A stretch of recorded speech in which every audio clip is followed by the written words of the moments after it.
There we go. That should be working. Yes, it is. Hello, everyone. Hello, everyone. It's Alex, the real Mr. Robinson. Welcome to the channel. Ooh, some reason I have a horrible time. When I did the Godzilla watch parties, I just did these from my desk, but now that I'm in a different area, it takes a little more time to set up, and somehow I just do these last minute. But anyway, yes, we are at Spider-Man Homecoming, the first MCU solo Spider-Man movie. And for a movie that for some reason I'm shocked people don't like this incarnation. Whatever, that's their own opinion. Anyway, I want to welcome everyone who's in the chat at the moment. It seems like we have only 5 people watching across YouTube and Twitch. Hopefully that gets better, but it seems like some of you guys are not going to be here for very long. Not going to be able to join tonight because I just want to say I hope you all enjoy what is my 4th favorite Spider-Man movie, says Razor Bike. Gaming Drybone says won't be here long. I'm going to have to do work. That's fine. You got to make your priorities over. There are some things that are more important than this. Like, as hard as that is to believe for me, but there are more things important than life. Gaming Drybone says I wasn't in the Godzilla watch parties because I didn't sub to you. Oh, that sucks. Yeah, they were fun. I still can't believe I did them all, but it was fun. Spiders Prime says MCU love MCU Spider-Man Spidey blah. On Twitch, Luti says LA Subi.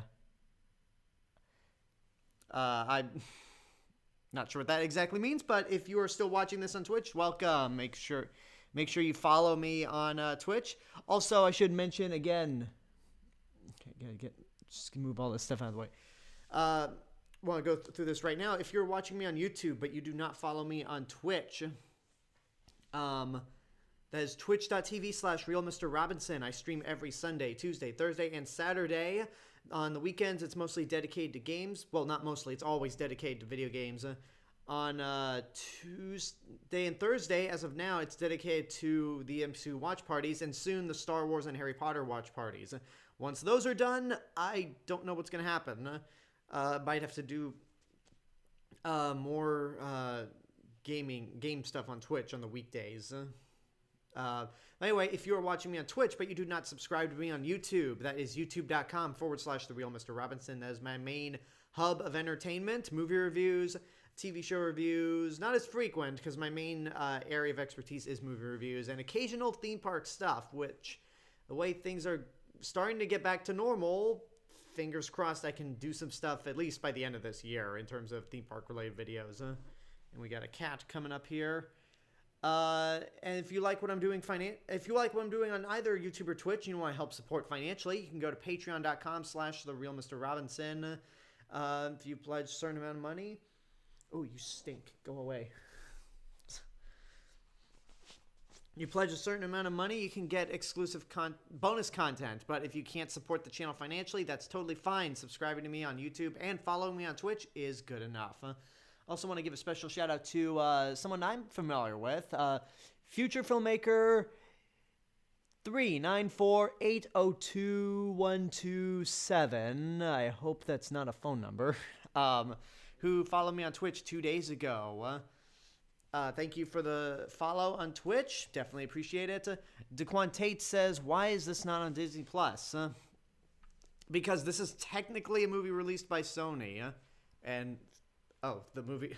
My cat just stepped on the PlayStation controller and started the movie. Just as I said, because this is made by Sony, the Sony logo pops up. But yeah, this is a movie distributed by Sony, even though technically Marvel did make it. Funny, in 2017, the best movie that Sony has made was one that somebody else made for them.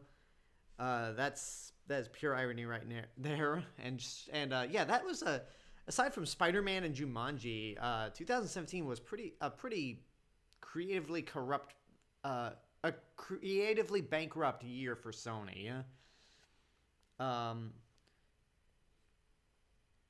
But whatever. I hope you guys, if you don't own the Blu-ray, I hope you guys find a way to actually watch Spider-Man Homecoming and Yeah, keep that in mind for when Spider-Man Far From Home pops up. When we start doing that. Okay, my cats. Oh, okay. Hang on, folks. Hang on a second. Entertain yourselves. I'll be right back, and then we will get into the movie.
Sorry about that, folks. Let's just say small issue with the cat.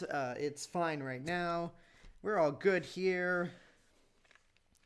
And we're not going to bullshit any longer. Yeah, so make sure you have... I'm going to start the timer, push the play button. And we are going to start Spider-Man Homecoming right now.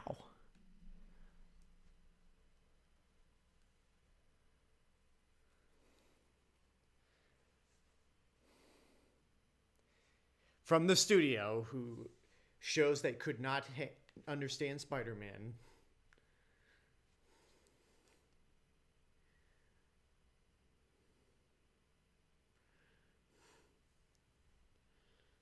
Spiders Prime says, a good thing there's no Venom watch party. No, that's not planned at all. But one of my, I will say this right now, one of my Patreon goals, I forget what the goal post is, but if I get to a certain amount of money pledged every month, I can do I'll start doing Twitch exclusive watch parties every other week. So maybe Venom could be one of them.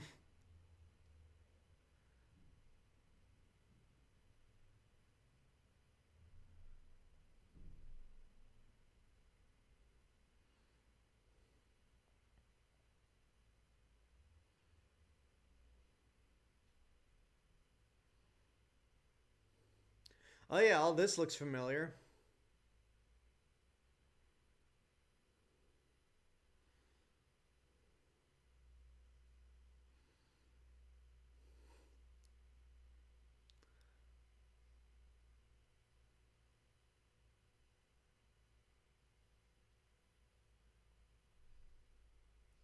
Imposter Toby.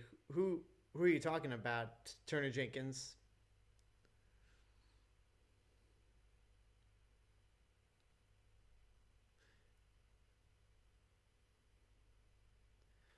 Hi, there's what's his name? Logan Marshall Green from Upgrade.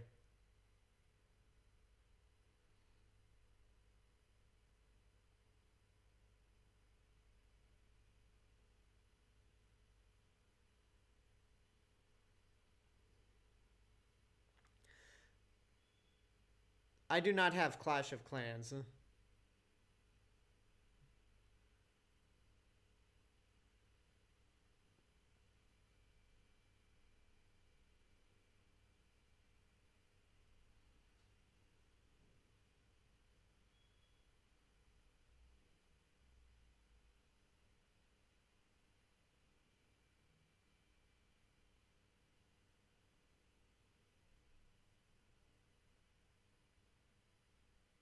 Hmm.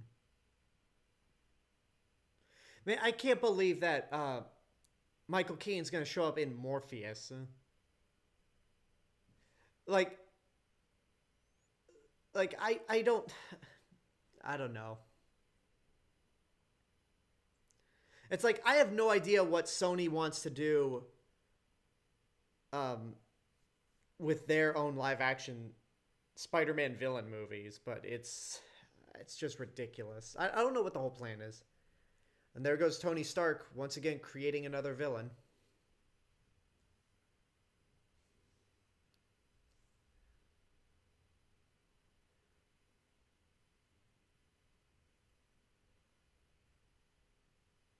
Tom Holland imposter of Tobey Maguire. Are you saying that Tom Holland is a Tobey Maguire imposter?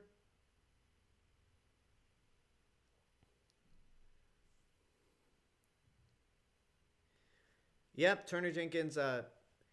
Yeah, that's not right. Especially since in Infinity War, Tony Stark says 6 years. Um, yeah, somebody screwed up in that timeline thing. But yeah, Turner Jenkins. Michael Keaton is supposed to show up in Morbius. Like he showed up at the end of the first trailer, but since the movie's gotten delayed several times, I think people have just kind of forgotten about it. But I wonder if I don't know what. Again, I don't know what's gonna happen.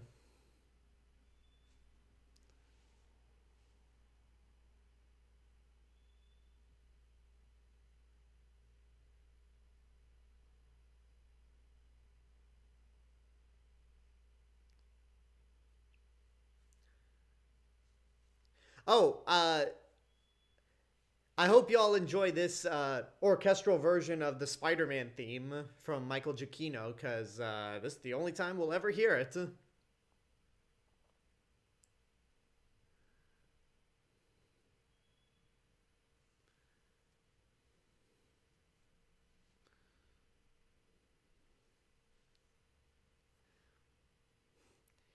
That when I first heard that, I got so damn hyped. I got so damn hype about that being the Spider-Man theme. Like, hey, it's just an orchestral version of the classic Spider-Man theme, and then it's like, nope, never shows up again in the movie. I'm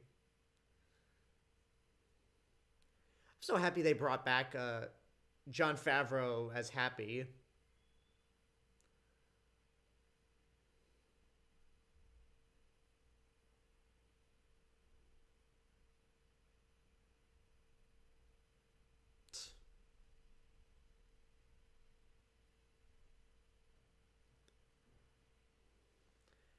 No, it's a good score. The score for this movie is good, but it's a shame that the Spider-Man theme never pops up again, like the official Spider-Man theme.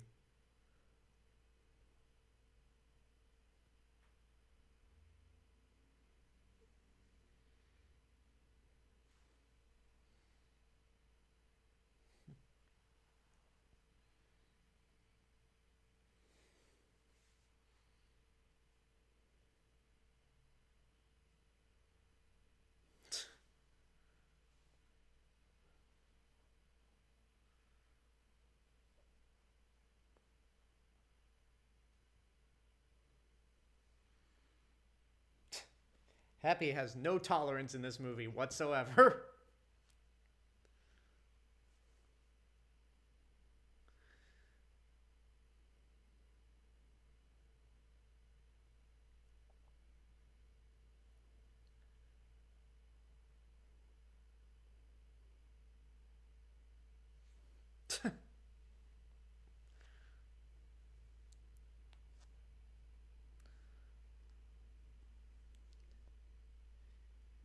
Yeah, that doesn't quite line up to when Peter Parker just said, "Holy shit."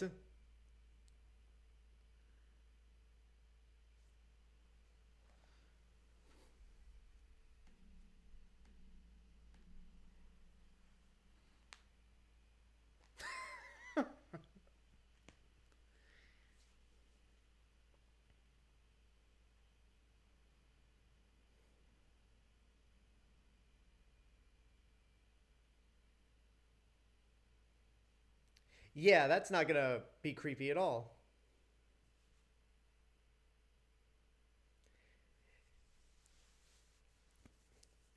Man, Tony Stark.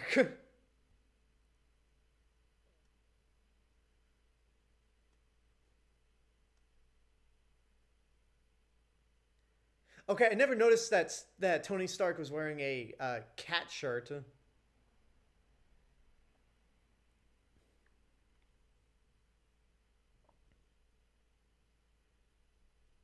I love how he just refers to Happy as forehead of security. Like I love how they kept that joke that Iron Man 3 had, even if it was just a one-off line.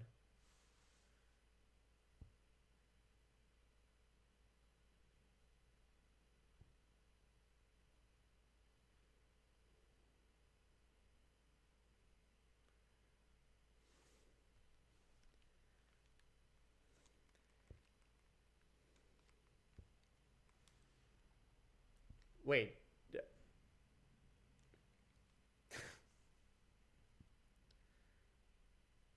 Yeah, it wasn't that easy for Spider-Man to be an Avenger.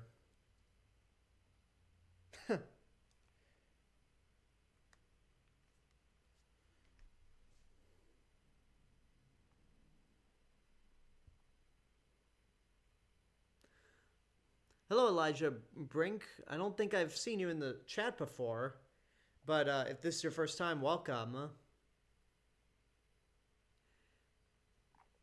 Yeah, that's the thing. This like Tom Holland really does embody the best of. It's like I always thought Tobey Maguire was a good Peter Parker for the first two movies, but a so-so Spider-Man. Um, Hello, Abomination 2008.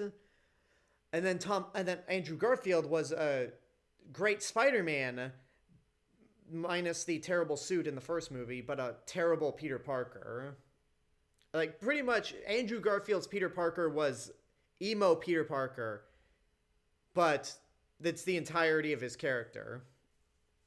And then Tom Holland manages to capture the best of both worlds. And yes, also it's nice to get a Spider-Man movie where we don't have to see the origin of Uncle Ben, because like, oh, also and a Flash Thompson who's not like a Stephen King murder bully.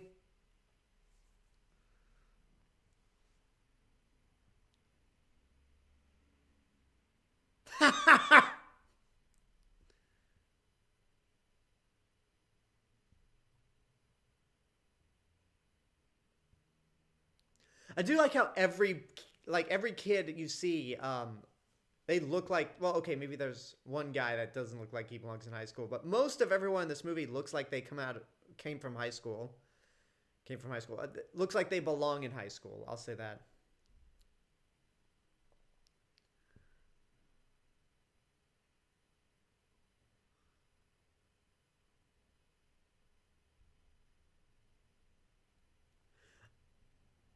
Okay, you were here for the Incredible Hulk watch party, or at least the several attempts that we had at it.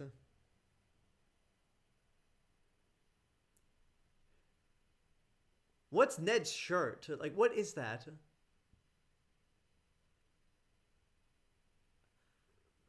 I can't make that out. Like I thought it was Mothra at first.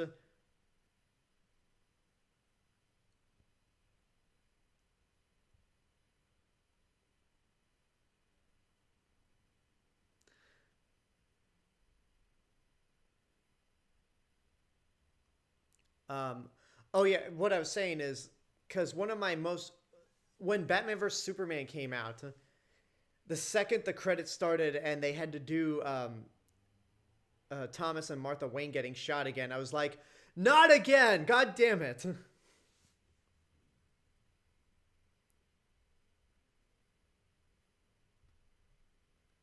Hey, there's a picture of Bruce Banner up there.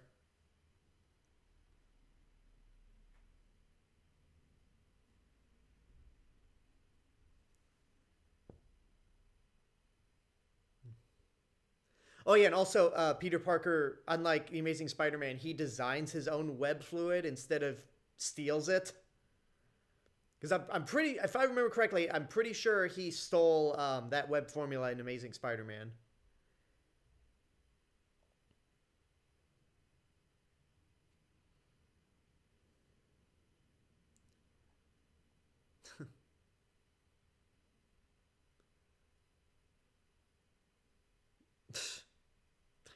I love Zendaya in this movie.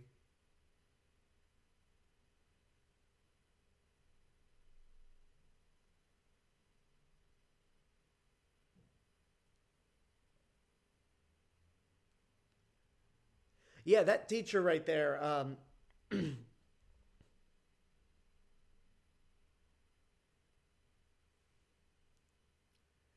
um,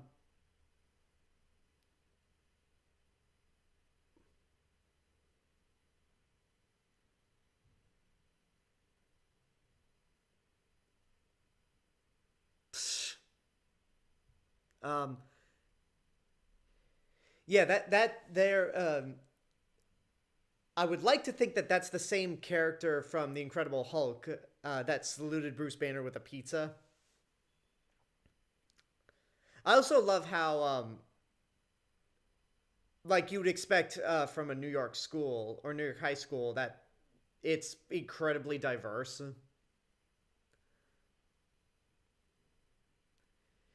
Um, Batman 89 did the Wayne's murder right.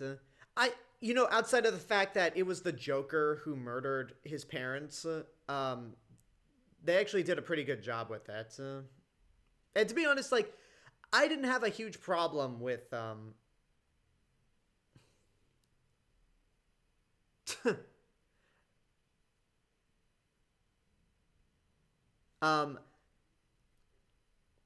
yeah, for the, yeah, honestly, making the Joker the murderer for Bruce and Thomas and Martha Wayne didn't bother me too much, but Batman Begins was more of a proper origin story that Tim Burton movie never, yeah, the Tim Burton movie never actually gave us. Um, so, so funny that every live action Spider-Man movie had to fight members of the OG Sinister Six. Uh, Doc Ock and Sandman in the Raimi films, Electro in the Amazing Spider-Man films, and then Vulture and Mysterio in the MCU. Only Craven didn't appear in a live-action Spider-Man movie yet. Yeah, we'll see what happens. And there are rats running around that alley, like just CGI rats. Um, do you have any thoughts about the live-action Spider-Verse happening soon? Uh, just in case some of you out there haven't seen WandaVision, uh, I won't say a whole lot, but after what WandaVision told us, I think it's bullshit that Tobey Maguire and Andrew Garfield will be showing up. Like, they were baseless rumors to begin with, and WandaVision just proved that those were only rumors.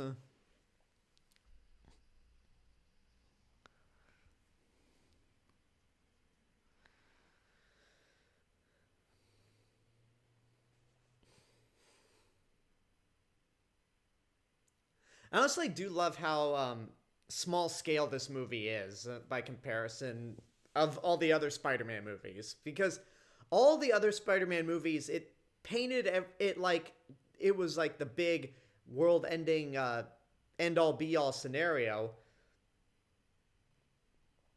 And this one, he's legitimately the friendly neighborhood Spider-Man, even if he's trying to work his way up to be an Avenger.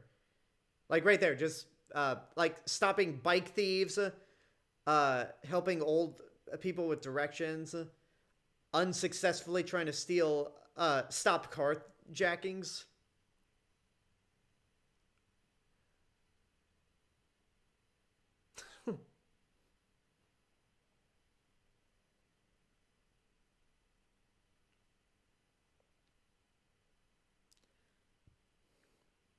Oh, Stanley.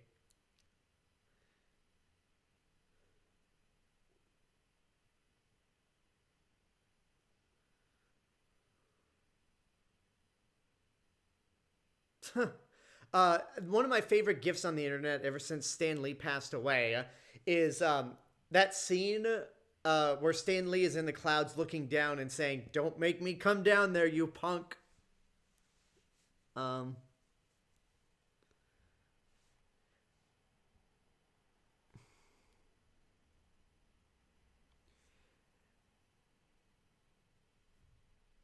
uh, Far From Home exposing Peter was such a bad move. Huh? I don't think it was. I mean, it makes it really puts Peter Parker on a pedestal now. But plus, the MCU is just full of people who, like, Peter Parker is the only character prior to Far From Home who basically had his identity hidden. Rest of the world knew who every other hero was. But we'll see what happens with the follow up to that big stinger at the end of Far From Home. Huh?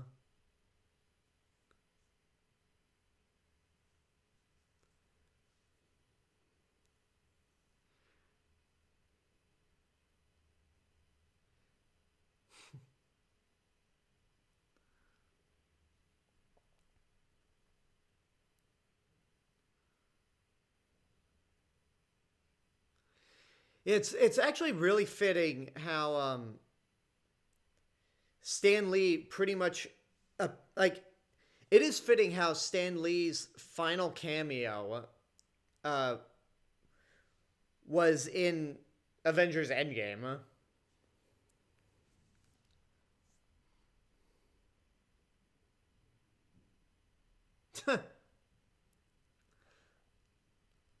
How do you think hearing that call sounded like?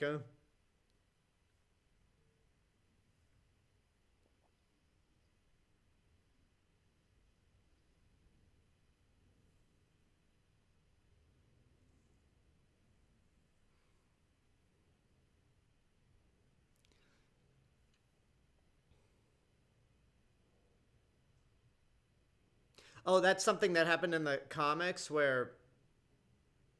um, where there were guys dressed as the Avengers and Spider-Man had to fight them. That wouldn't surprise me. Speaking of the Avengers, there's the tower.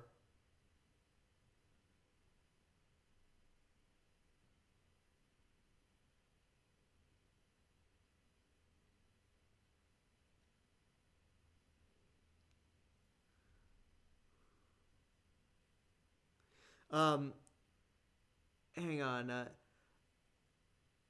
Do you have any more thoughts about the new Spider-Man movie coming out, though? I just want to see Scorpion so bad along with Carnage. I don't think Carnage is going to be in it because he's popping up in Venom. Whatever that stupid subtitle is. There will be Carnage. So so we won't see Carnage, but Scorpion we might because he actually pops up in this movie. So I wouldn't be surprised if he pops up in this next Spider-Man movie. And as for Jamie Foxx coming back as Electro and what's his name? Alfred Molina coming back as Doc Ock, I'm pretty sure they're going to be different incarnations. Just like how J.K. Simmons was like newspaper manager in the Raimi movies, but now he's Alex Jones in the MCU. Nick Sheets on Twitch says, "Hi, Alex. Hello there."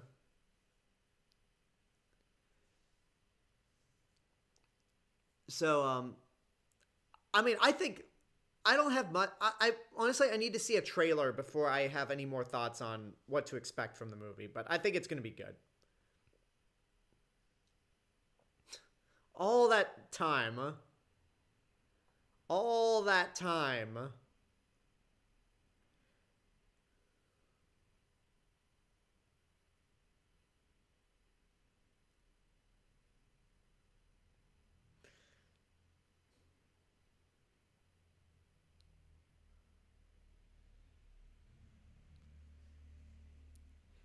Do you think Deadpool will show up in the MCU? I think he will.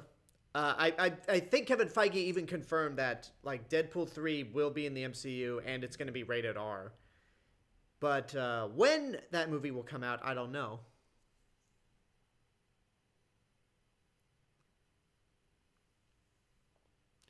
That nerdy, smart loner thing Jamie Foxx did in Amazing Spider-Man 2 was so not his thing.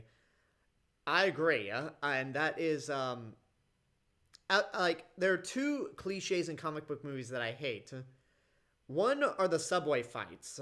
Now, Spider-Man 2 subway fight was awesome, but everything else after that was just like doesn't hold a candle, and it's kind of lazy at this point.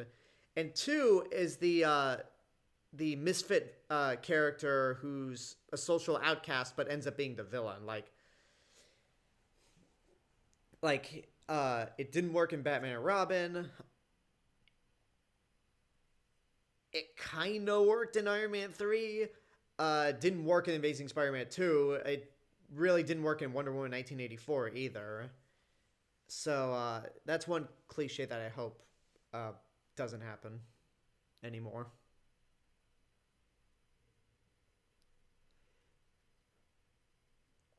Man, I gotta say, Marisa Tomei, Marisa Tomei, for pushing 60, she is gorgeous.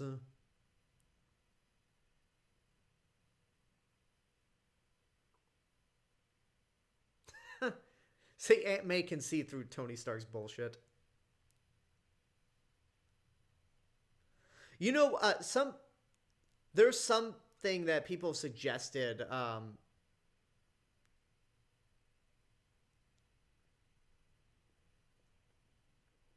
Sorry, I'm paying attention to this for a second. Oh, Rhino. Oh, yeah. The only reason Rhino was in Amazing Spider-Man 2 was to try to set up a Spider-Man 3 that never happened.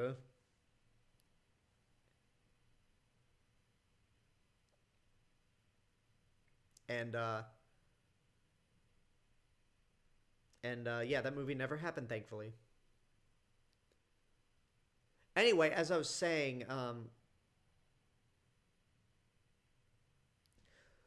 one thing that people suggested is that now that Stan Lee's gone, have Deadpool just make cameos.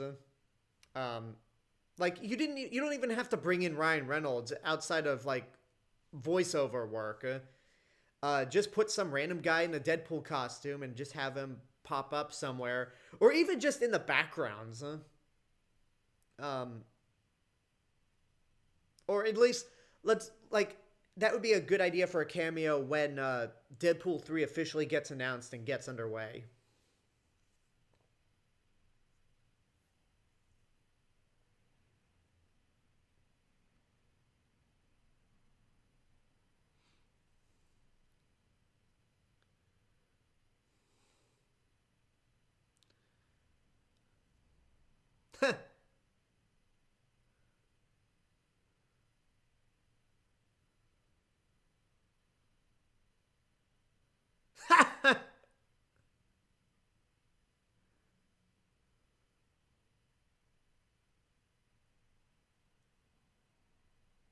I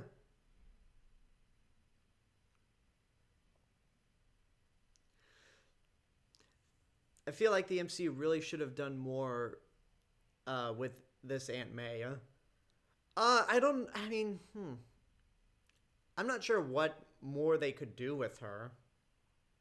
I mean, we'll see what they do with her in Spider-Man 3. Well, Spider-Man No Way Home. Now that it has a subtitle.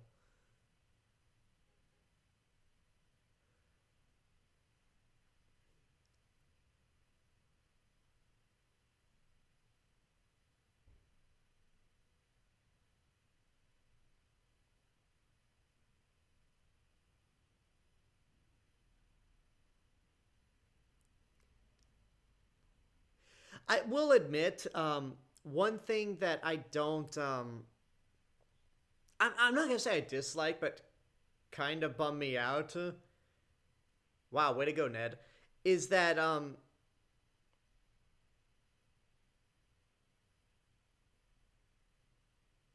is that what was I shit? What was I gonna say? Oh yeah, that we don't get the traditional uh like Peter's best friends with Harry Osborn. We don't have Gwen Stacy or Mary Jane. I know Zendaya plays MJ, but that's it's like not Mary Jane Watson. But I can understand why they did this because these tropes have been done to death before in 5 movies prior. So I can see how it's time to switch things up.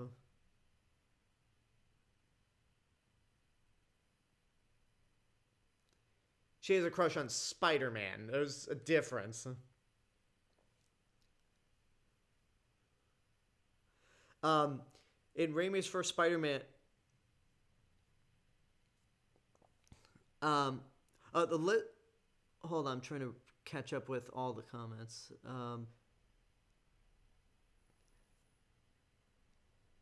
The lizard, however, in the Amazing Spider-Man 1, which I prefer over Raimi's first film, is pretty intimidating. Especially in the sewer fight and the fight on top of Oscorp. But I think the CG was nice too.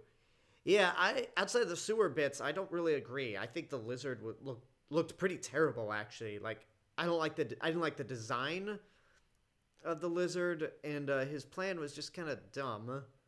I do like how they didn't kill him, but then again, it didn't lead anywhere since that series only lasted 2 movies. Um, in Raimi's first Spider-Man, he becomes Spider-Man, and then it's just time to take the Green Goblin down. Half origin story, half standard superhero movie. I still think, outside of the MCU movies and SpiderVerse, the first Sam Raimi Spider-Man movie is still my favorite.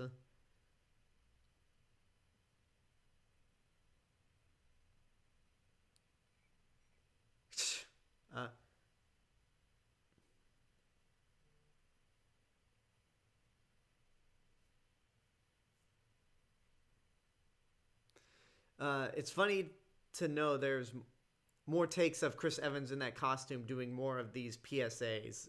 Yeah, and also just just getting Chris Evans back in that costume, which if you watch the outtakes for Endgame, he says, "I can't believe I wore this thing for an entire movie."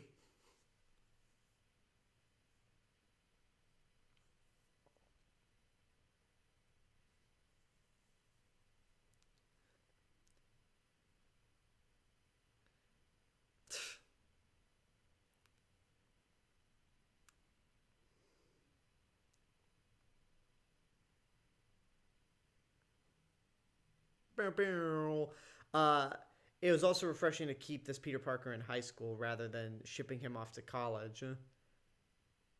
Yeah, I mean, yeah, that's the thing about the other movies. Sam Raimi's Spider-Man movie, he graduates from high school at the halfway point of that first movie. So we don't really get to see Peter Parker in high school, and then the first movie in the Amazing Spider-Man, uh, it keeps him in high school, and graduation doesn't happen until the second movie. But when you look at Andrew Garfield, you're like, come on, this boy's not in high school at all.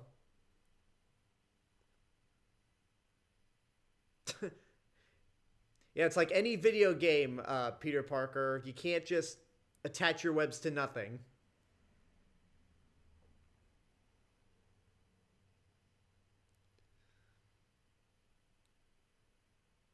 Oh, hey, Donald Glover.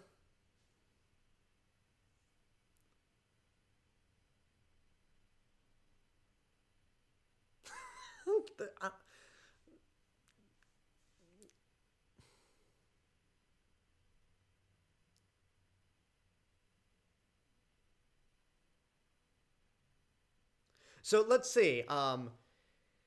We've had Joe and Anthony Russo. We've had Danny Pudi. We've had Jim Rash. We have Donald Glover. Uh, Two of the writers on Community co-wrote this movie. Like two of the writers in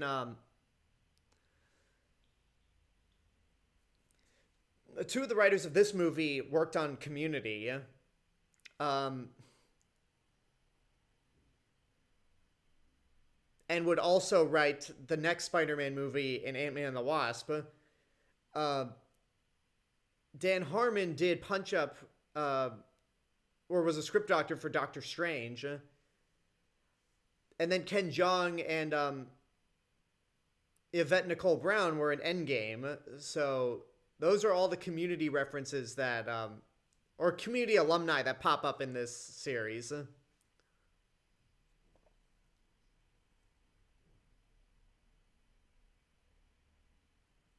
I don't think, I don't think they're gonna bring in. I mean, it'll be curious to see what happens with Tom Holland's Spider-Man later on, after No Way Home. But I am glad that they've been bringing in villains that have not been in the movies, or at least with these first two movies with Vulture and Mysterio. And now the movie's going full blown Ferris Bueller.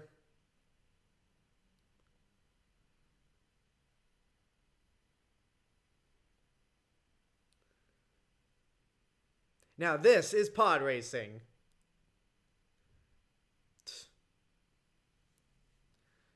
Have I seen Cobra Kai? No, I have not. I haven't even watched any of the Karate Kid movies. Oh, speaking of Ferris Bueller,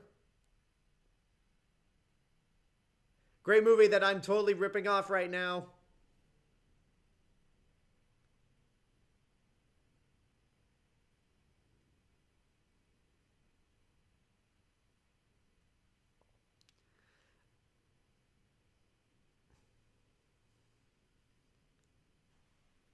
I still remember either Gambino or the people campaigning for him to be the next Spider-Man. Donald Glover. Yeah, but I wonder, like, that would have been interesting to see, but I think they were campaigning before Miles Morales was introduced.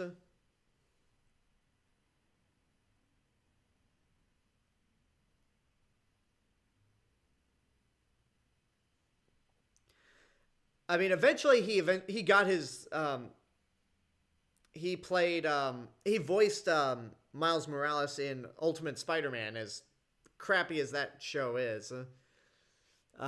He at least did get his wish. And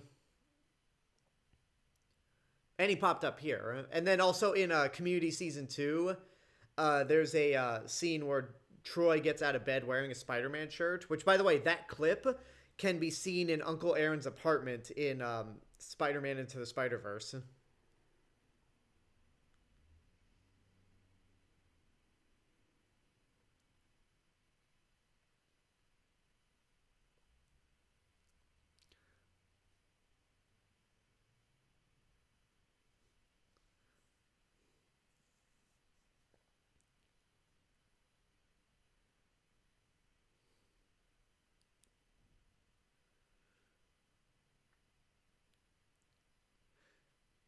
See, a lot of people say have criticized Tony Stark being a mentor.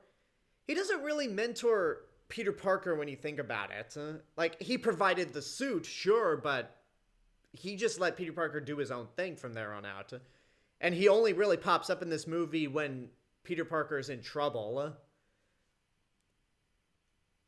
And even then, he's not actually there.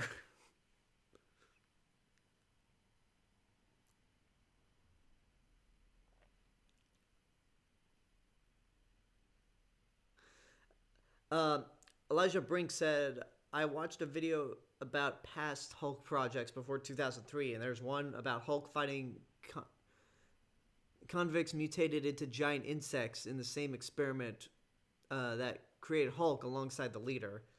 That sounded really cool to me. Check out the concept art for that. It's great. Huh. I never heard of that, so I'll definitely have to check it out. Definitely sounds cooler than the Hulk movie that we got in 2003.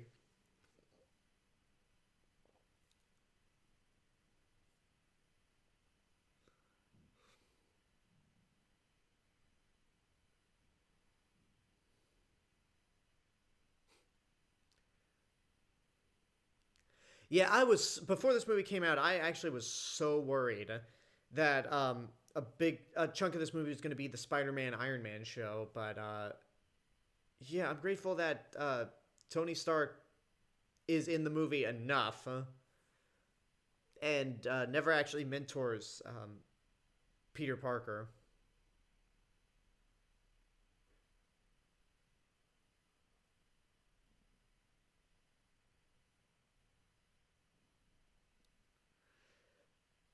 It's a childish joke, but I'm pretty sure that's something you'd expect from high school kids.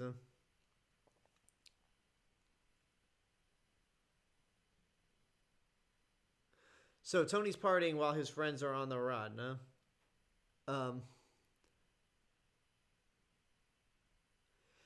Pretty much. I mean, he's not a criminal because of the Sokovia Accords.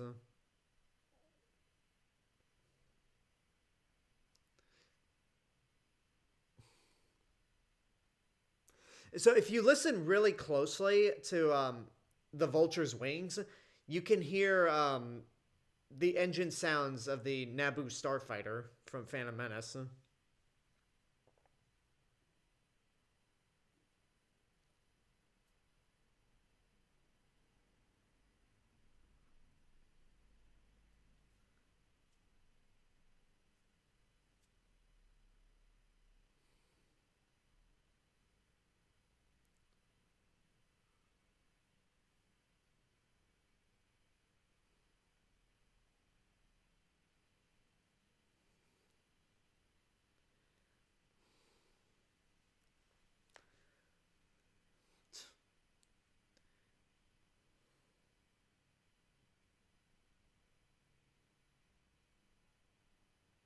Yeah, that's not gonna sit well.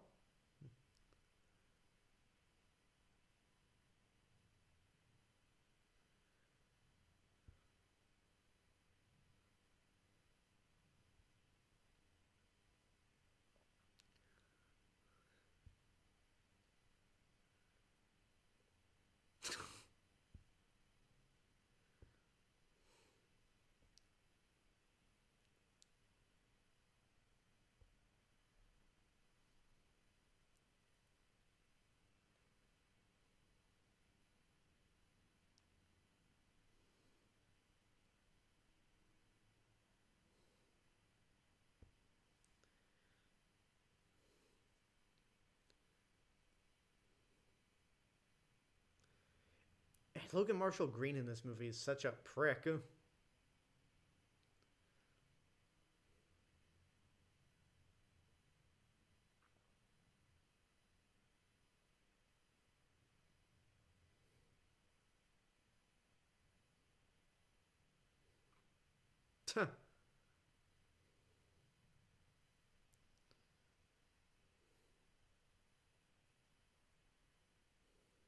Jesus.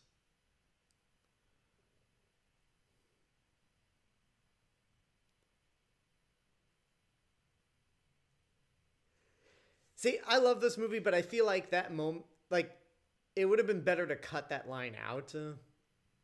Uh, just so, I don't know how I feel. Like, on one hand, you probably didn't need that line because it would make Adrian Toomes more threatening. But at the same time, he's not really a murderer at all. He's just trying to make a living for his family. So I wouldn't really expect him to be the murderous type of guy.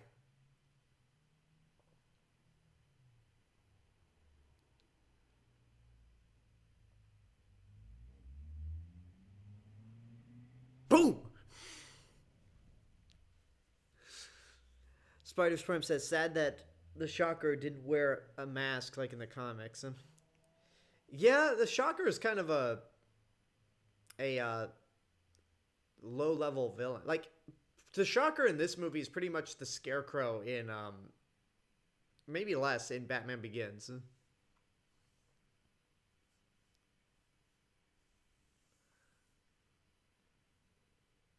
It's a miracle nothing. It's amazing that didn't blow up, huh?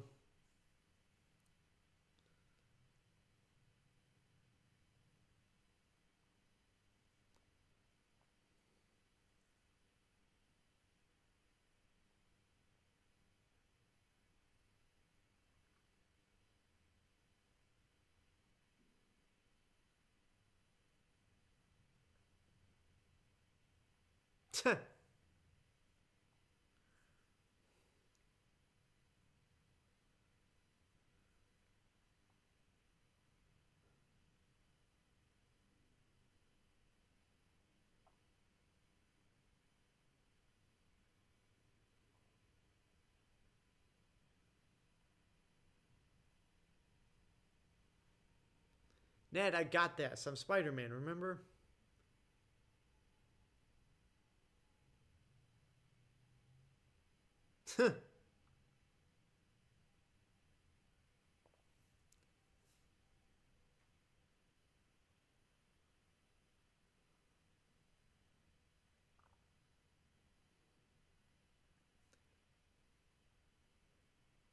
Wait, I'm getting another reading.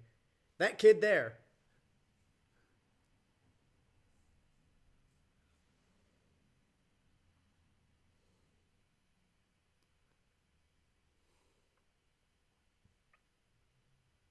Daquan Tate on YouTube says the spectacular Spider-Man deserves a revival. Huh?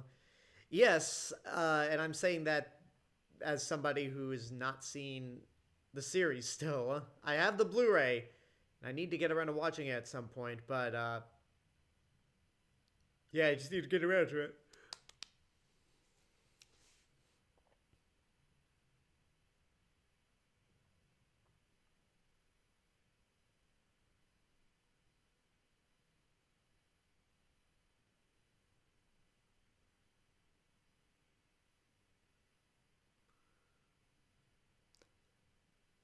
There's that spider signal. It's weird that Spider-Man would have a spider signal.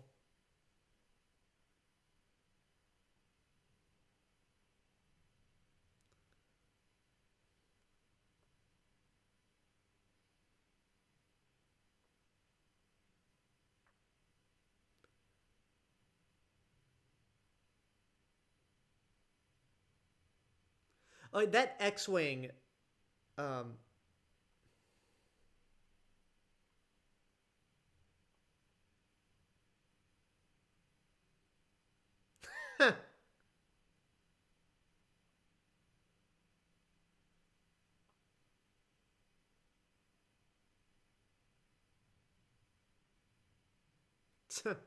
um,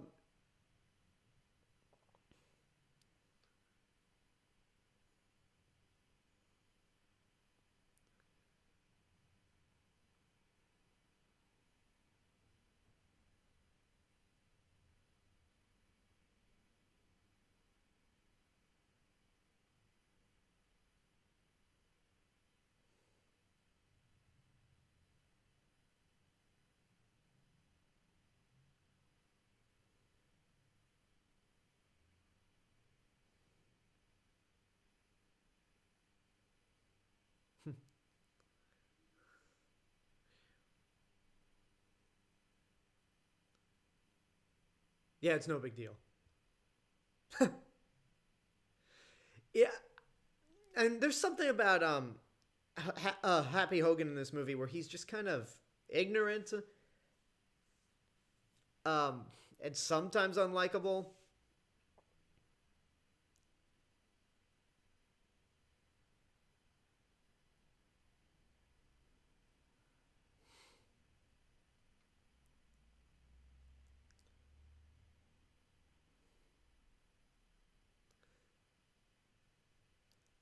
Oh yeah, also like like again to counter the Iron Man Jr. complaints that people have. Tony Stark didn't teach him this. Like Tony Stark did not mentor Peter Parker at all when you think about it. He gave him the suit and that was it.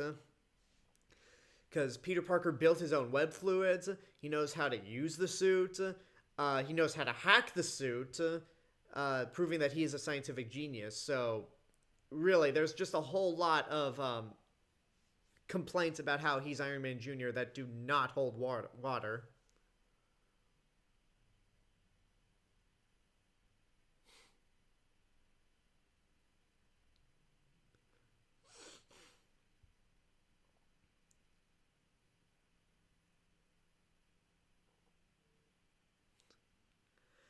When you do watch Spectacular Spider-Man, will you do a review for it?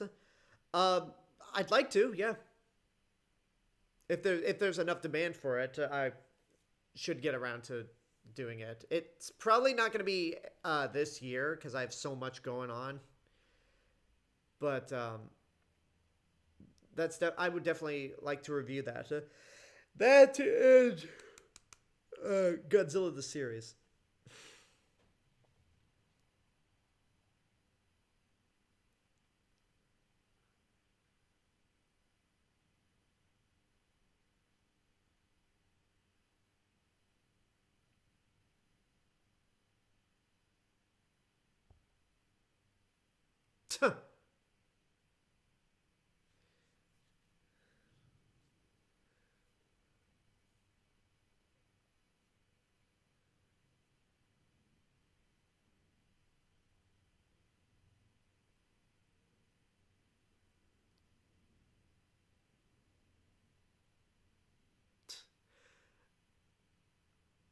um, One of the other things I really love about this movie, especially putting Peter Parker in high school, is having him like go through the problems of trying to balance like what he wants to do as a high school kid versus his duties as Spider-Man.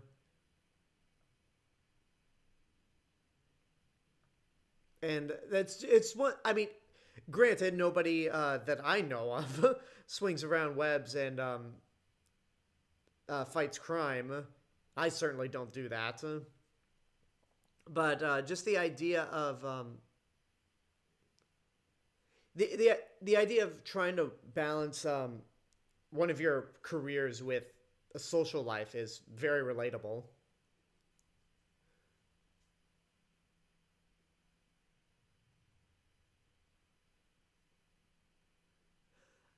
Uh, what are your thoughts on this?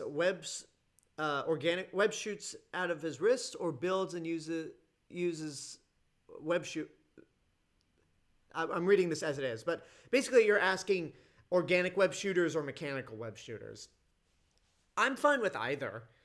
Um, I like the organic web shooters because I mean Peter Parker gets bitten by a spider, so it'd kind of be weird if he didn't have the ability to shoot webs. But I do like the mechanical web shooters because shows it basically shows off Peter Parker as the scientific genius that he is.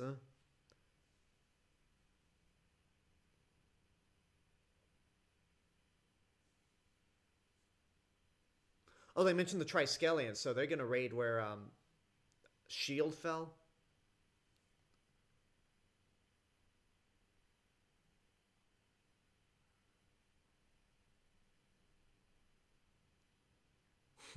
Um,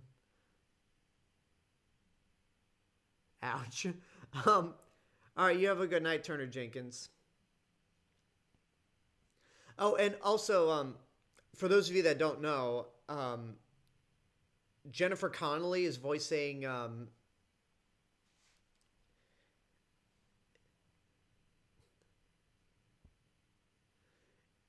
Jennifer Connelly voices Spider-Man's version of Jarvis, and I think this is a part that I can definitely see people pointing to as Iron Man Jr. But it's a clever way to bring in the fact that Spider-Man just talks to himself constantly. Like I remember in the '90s cartoon, Spider-Man would just narrate his life nonstop.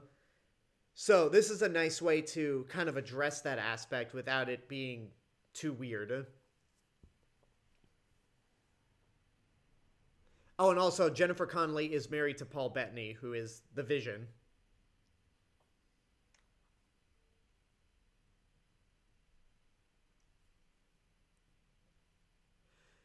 Does Spider-Man seriously need a spider mobile or spider plane? I don't think so. Now a giant robot, like in the Japanese Spider-Man, yeah, he definitely needs that.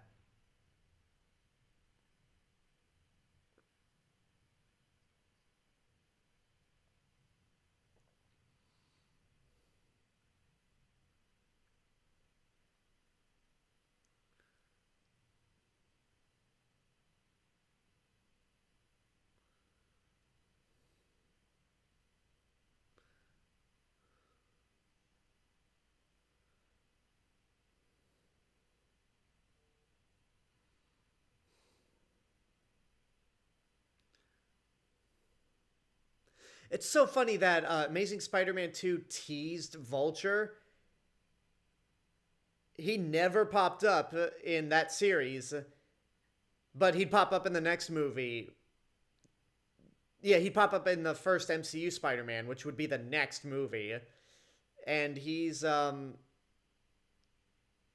end up being one of the better MCU villains.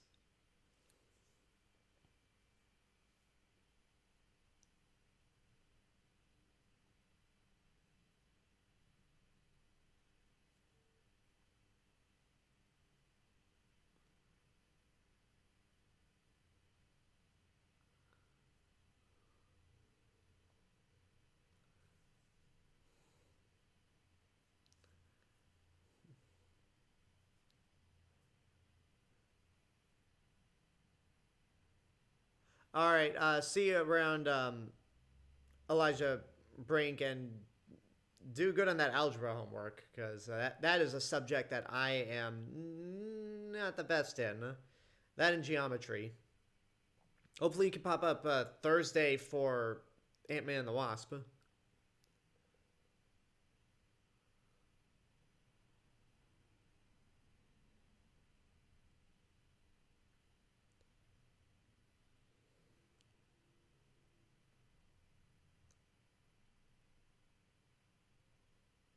That's creepy.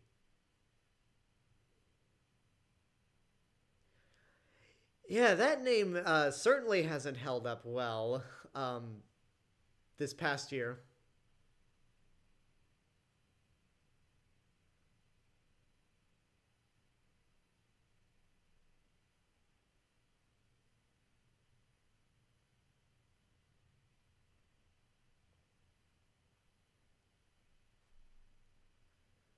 Now, is Liz a character in the comics? Like, because I not again. I'm well versed in like the core Spider-Man characters, uh, but in terms of like the Miles Morales circle, I'm not too outside of Uncle Ben, Uncle Aaron, and Miles Morales himself.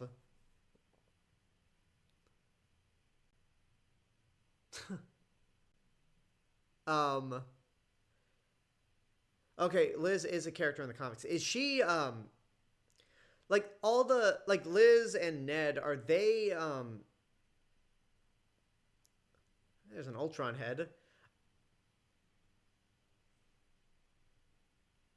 Are they like Miles Morales's? Are they in the Miles Morales circle of Spider-Man? Karen's name is a SpongeBob reference. What is it? What does Karen stand for?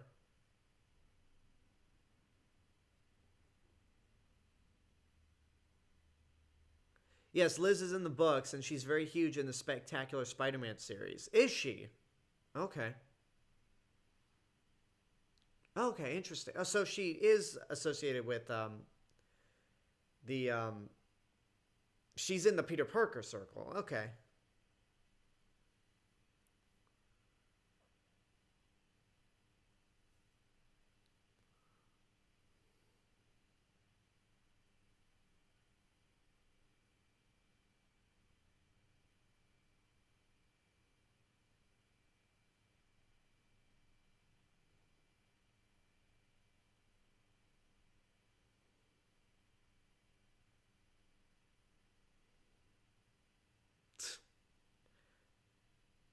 No, they're in Peter's world. Okay.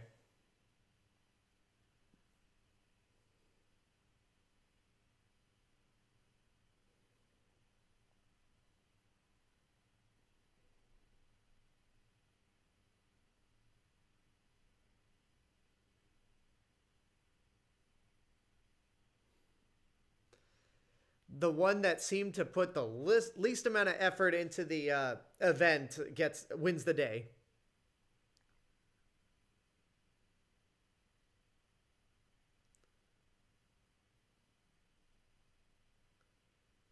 Huh.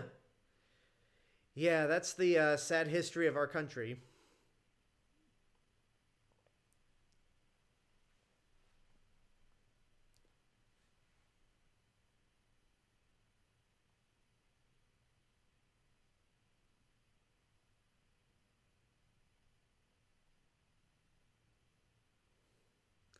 Huh.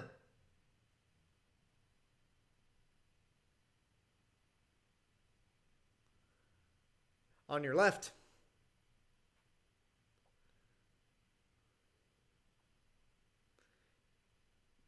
Yeah, it's a miracle that thing didn't blow up. I love how everybody in Washington D.C. is just so nonchalant. I mean, I guess Spider-Man by this point has only been Spider-Man for still less than a year, but it's still funny how everyone's so nonchalant about Spider-Man just running in Washington D.C.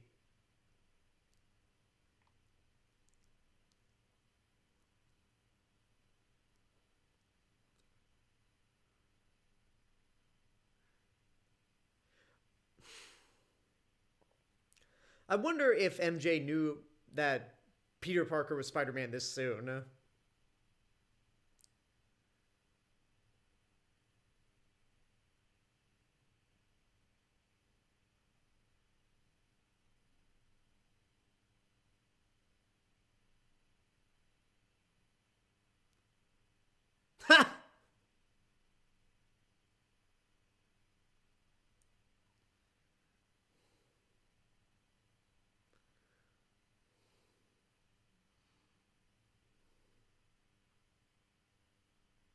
It's amazing that the core didn't blow up uh, the Washington Monument. Like it's amazing that nothing like blew up.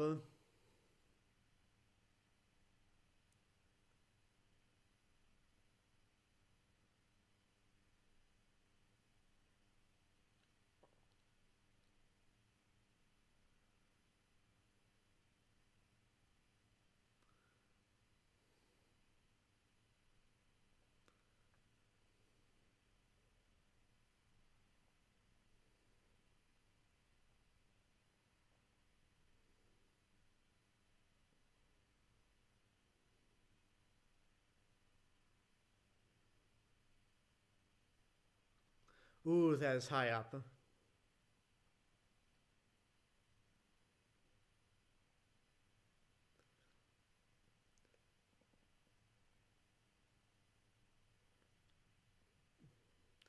It's like you're Spider-Man and you're afraid of heights. But again, less than a year, so I'll give him a pass on this.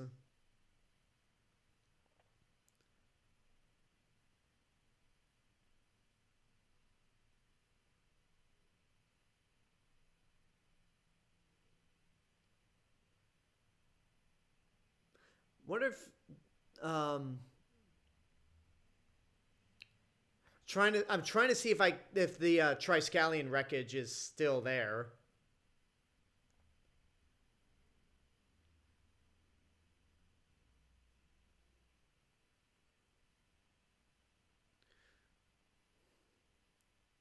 Like every man for himself.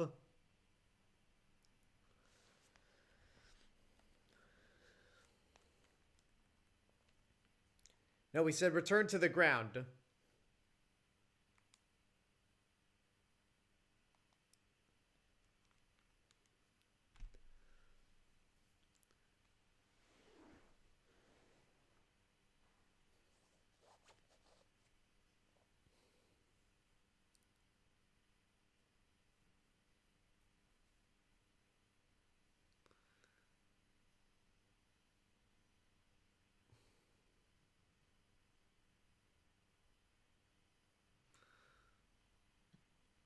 Oh, his...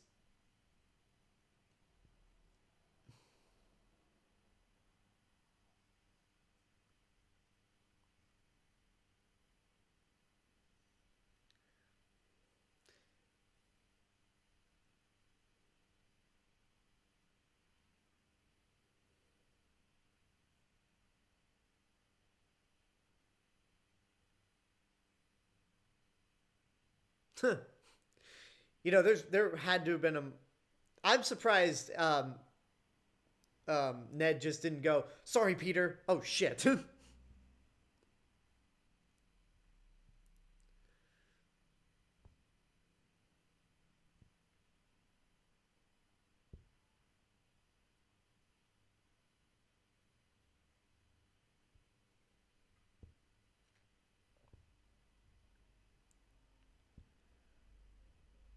Of course, we knew Liz was not going to get killed, but kind of weird to pull the love interest in parallel... The love interest falling card right after Amazing Spider-Man 2 just killed Gwen Stacy.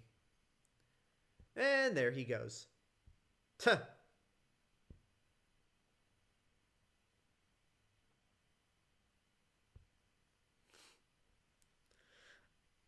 Like he almost... Like Flash almost died, and that's the first thing that's on his mind.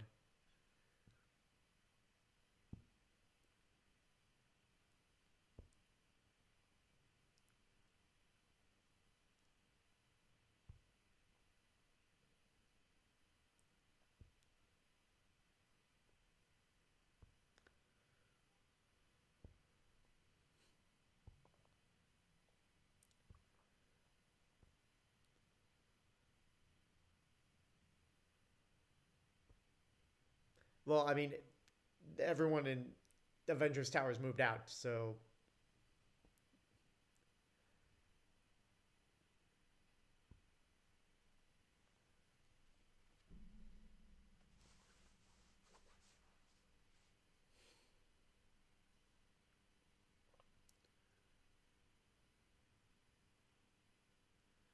Oh, this part leads to probably the biggest what the fuck moment in this movie. Yeah?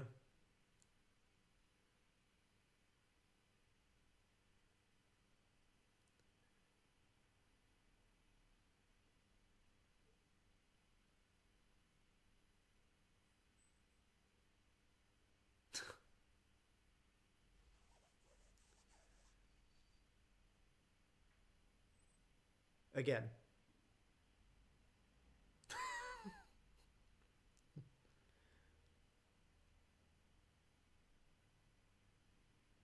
Why do they keep calling him the Spider? Well, I guess he's still new, so... Never mind.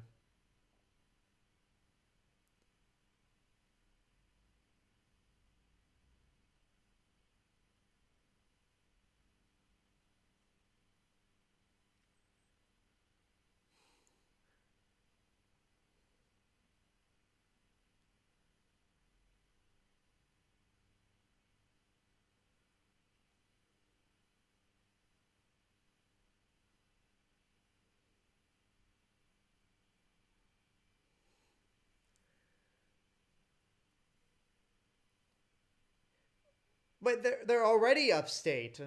Wait a minute.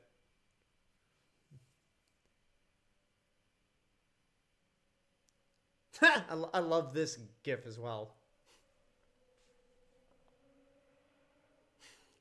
So, you thought Venom was going to be a good movie.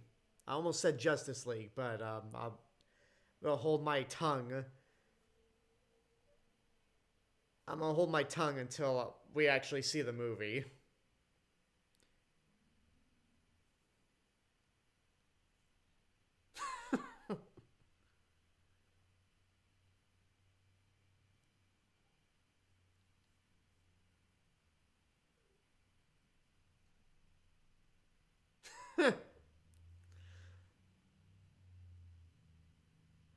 The Parker Lux scene.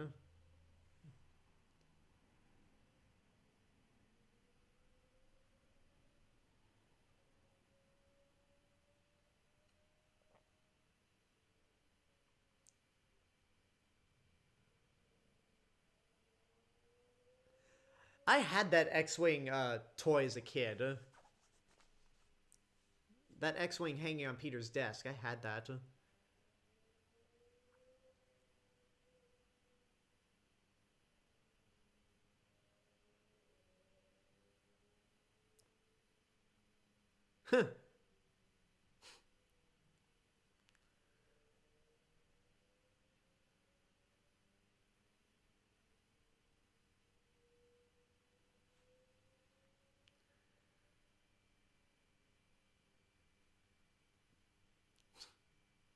I love how the eyelids move.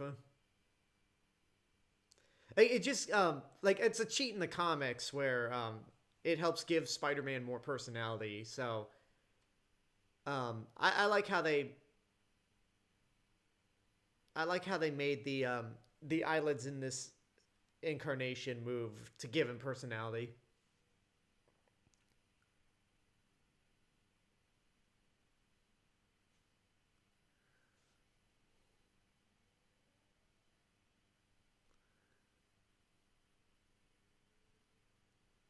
Yoink.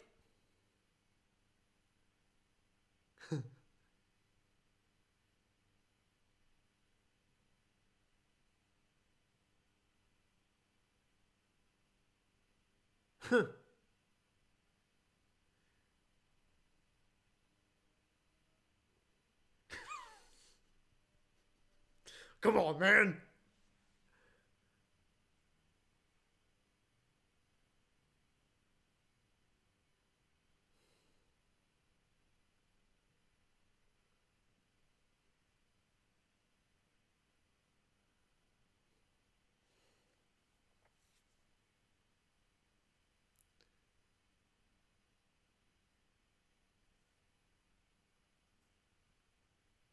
That seems like such a Troy line. I like bread.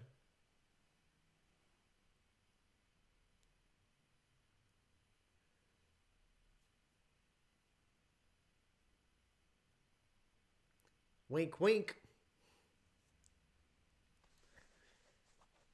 Wonder.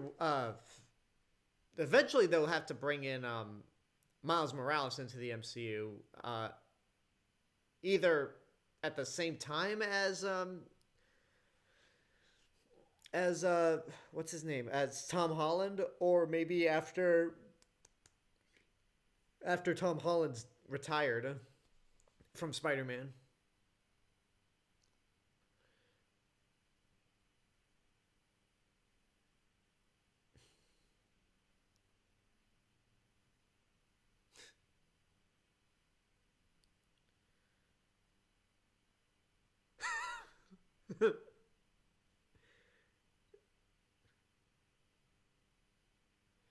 Oh well, if I'm gonna be here for 2 hours, might as well eat this ice cream before it melts.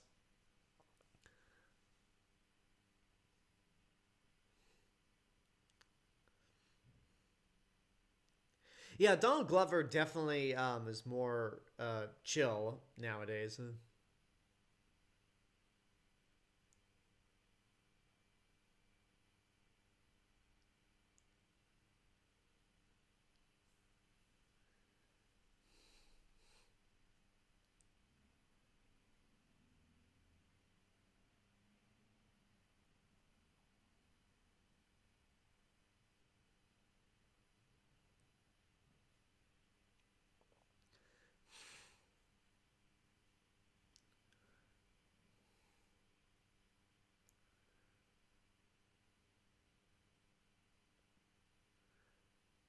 Oh yeah,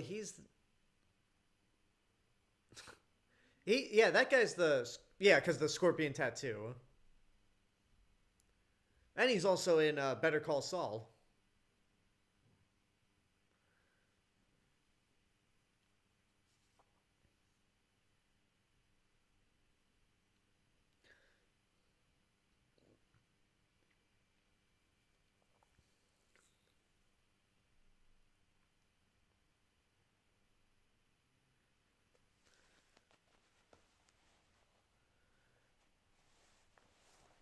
I'm gonna check how the Twitch stream's doing.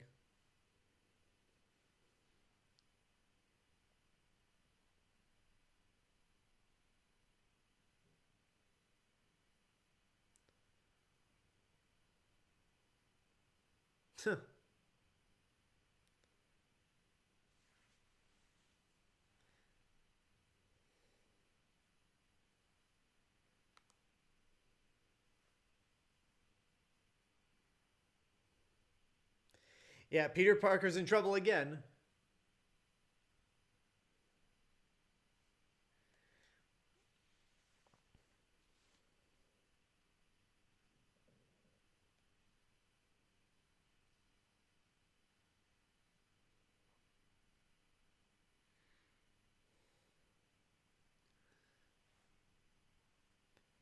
Ouch.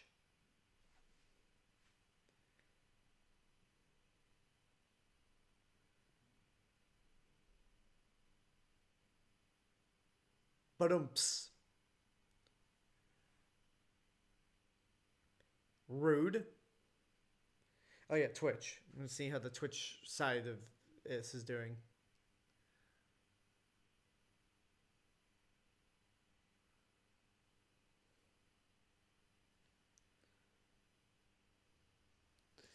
Yeah, might want to draw your attention away from Spider-Man into the Vulture Man.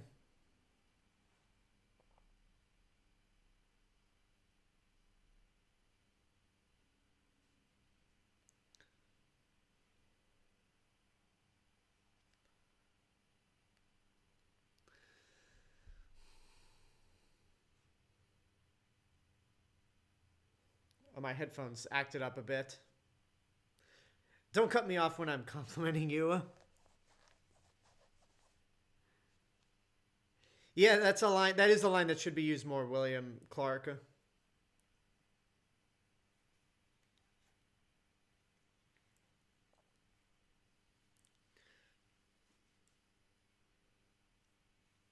One other thing I really like about this movie is we get to see Spider-Man fight more out of his element. Like whether it's he's in a different state or it's a different city than New York, and or he's fighting on a ferry in the middle of I guess the Hudson.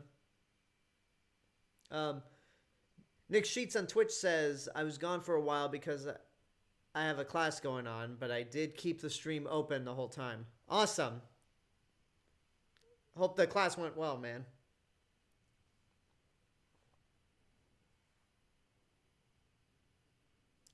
Yeah, that's really problematic.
Yeah, those two parts You probably should have webbed up more. Favorite rock band? Huh. Um,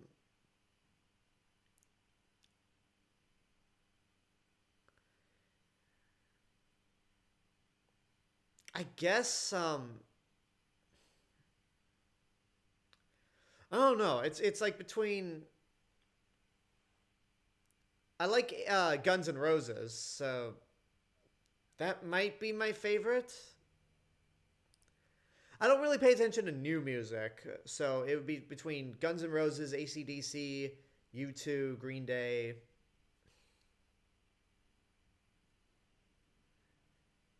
Again, Tony Stark doesn't actually do any mentoring. He's only there when Peter Parker screws up.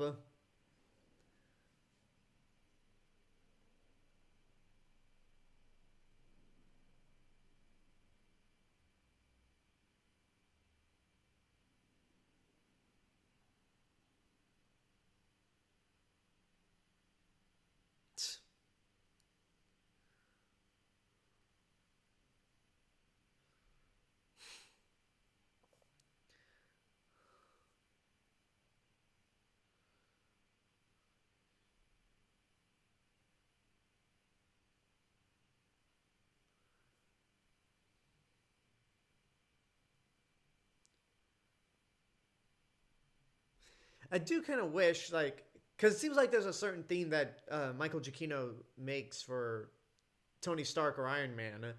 Kind of wish he'd brought back Brian Tyler's theme from Iron Man 3. Oh, Queen's another great band.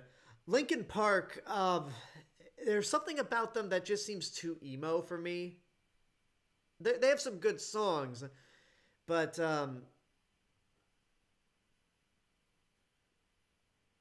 I don't know. Linkin Park's okay. I guess I'm not a big fan of them just because of their inclusion with the first three Michael Bay Transformers.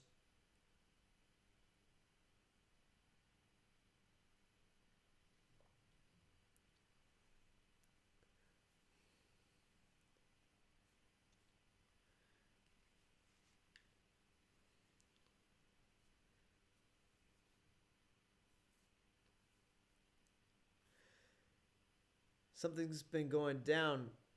Nick Sheets on Twitch says something's been going down lately. That's been really dawning on me. I'm considering dropping out of school. Uh, are you in college or high school still?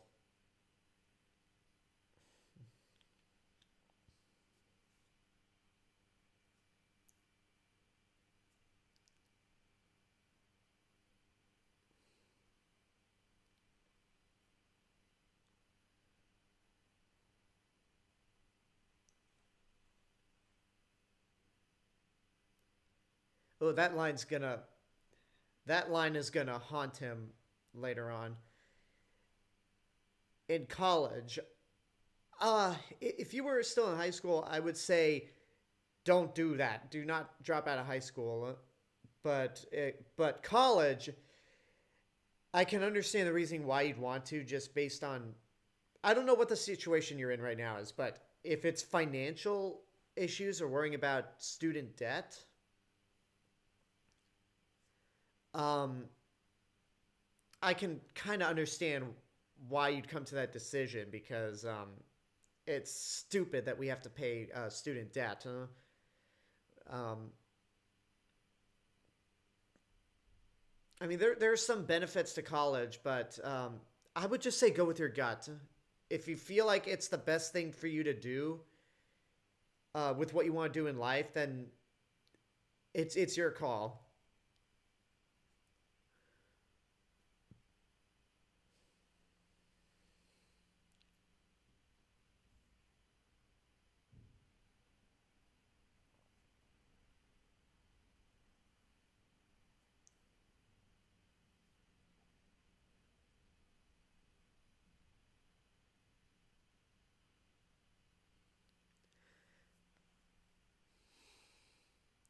I do kind of wish they played more with Aunt May being in that kind of state, just because it's been less than a year since Uncle Ben died. And again, like we know, as like it's widely known that Uncle Ben dies, so we don't need that to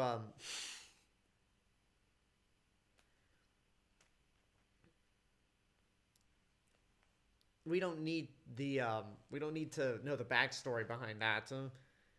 Um,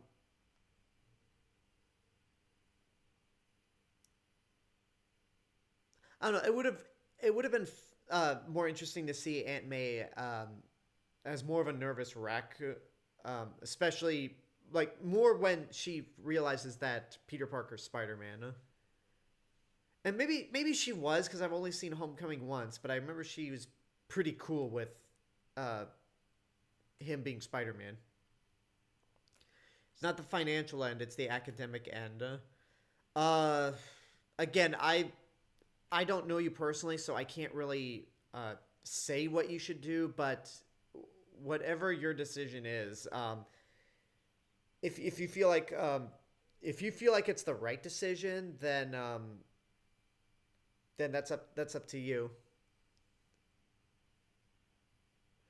Um, do you play fighting games, and if so, what's your favorite?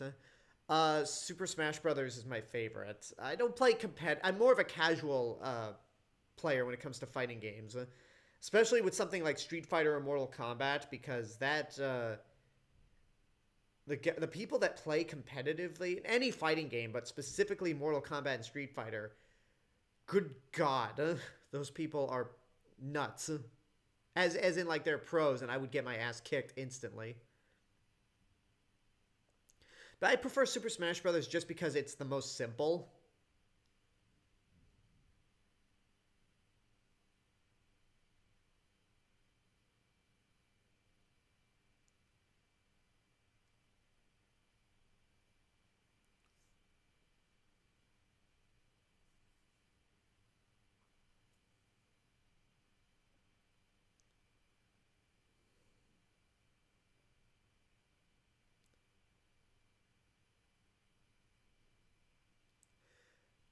You just said how I truly felt about Aunt May, portraying her more in that state. Huh? Yeah, I mean, I get them trying to do the cooler aunt, because that's more like that's more fitting for this day and age. But I don't know. You'd still freak out if your kid was a superhero, or your nephew at least.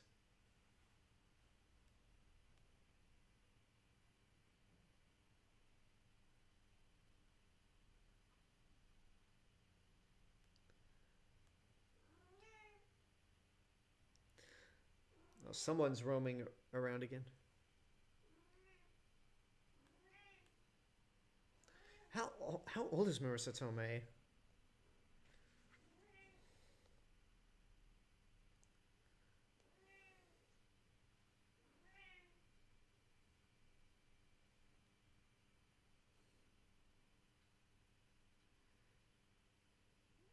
56. Yeah, 56. She still looks amazing.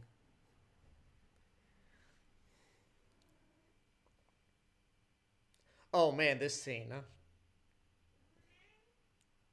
Is okay in the comics. Is Liz related to Vulture, or is she a different character?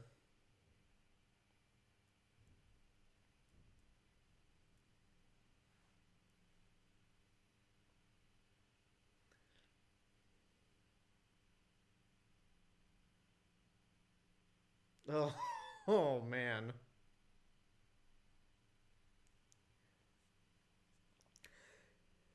Man, I remember seeing that in the theater. There was just this big gasp from everyone.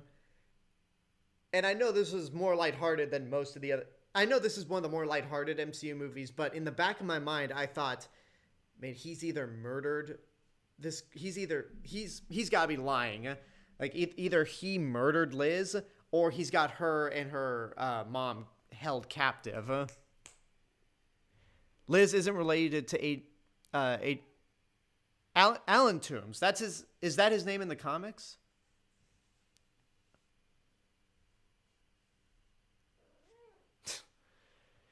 Yeah, yeah. Because through this whole thing, I thought to myself, um, okay, they're just playing. They're really nervous, so they're just playing along with this little act. But the more it goes on, the more you're like, oh shit, no, no, he's actually Liz's dad. What the fuck?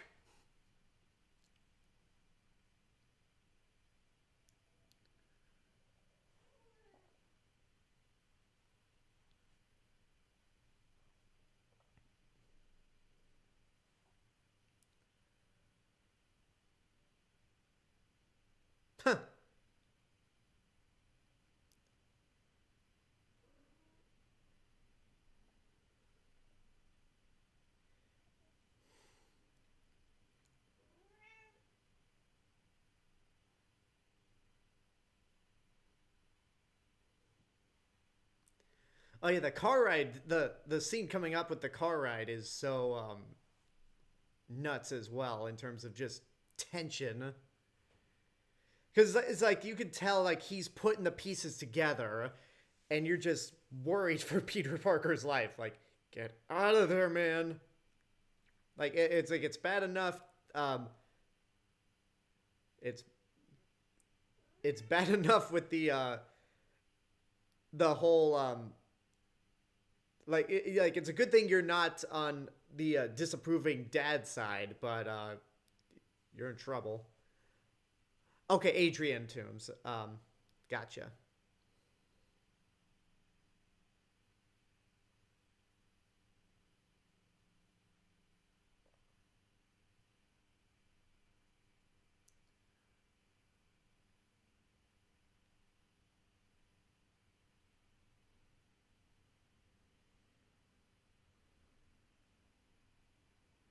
Science.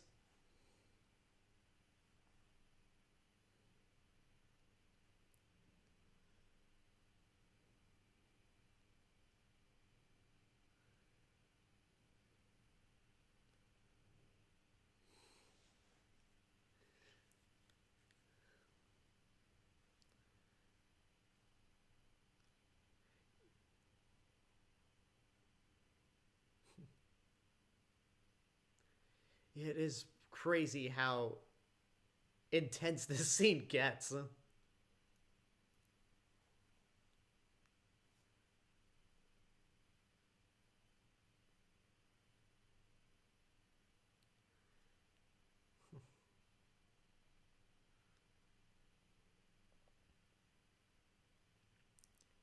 Yeah, like you could tell he's putting the pieces together.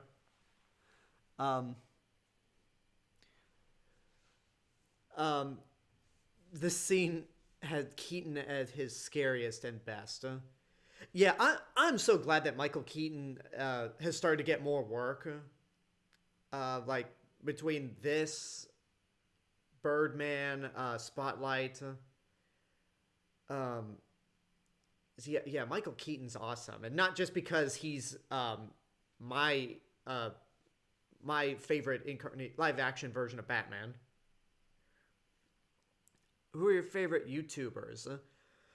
Um, I don't know if I want to say because that's actually a video that I'm planning to make. Um, I will say okay. You know what? I'll tell you some YouTubers that I'm fond of that might not be a big secret.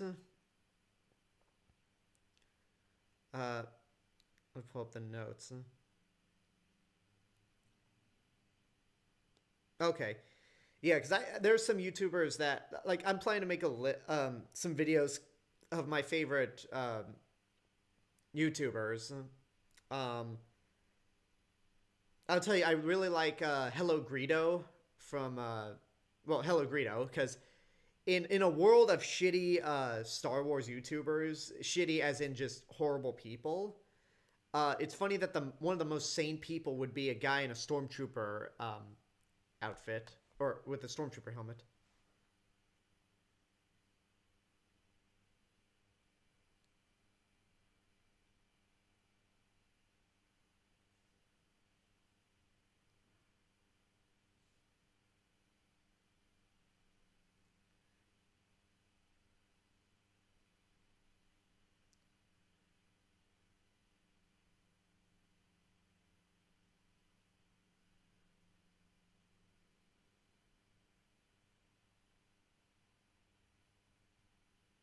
But I love your daughter Liz. Except her, dickhead.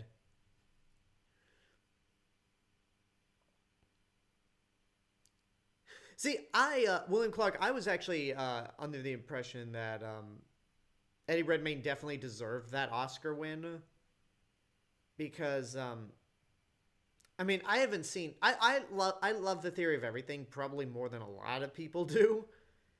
But I do agree that Birdman's the better movie. But I just thought, like, there's just so much that goes into playing Stephen Hawking, especially as he progresses through life, that I think Eddie Redmayne nailed it, but Birdman was definitely the better movie, no question about it.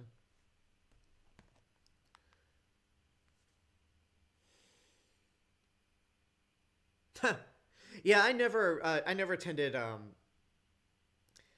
So high school was totally different for me. Um, so so the only dances that I ever went to, like in some sort of school atmosphere, was during college.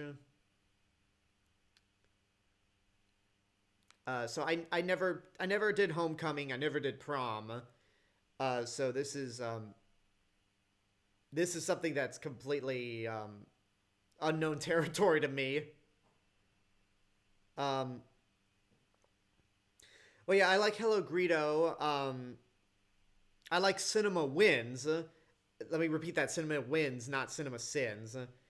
Um, I love Expedition Theme Park, Yesterworld Entertainment.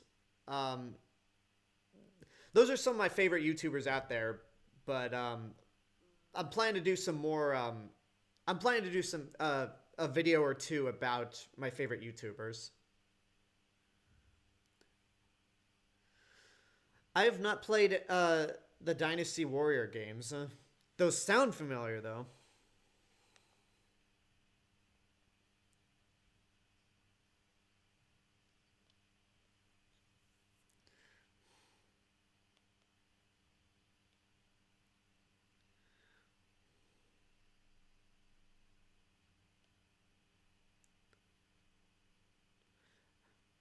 Oh, I don't think I'm familiar with these games.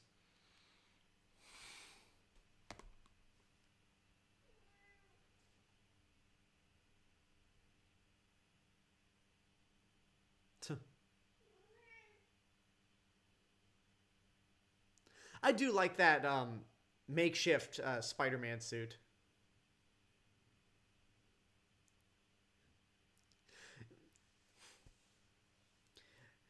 Happy is such a...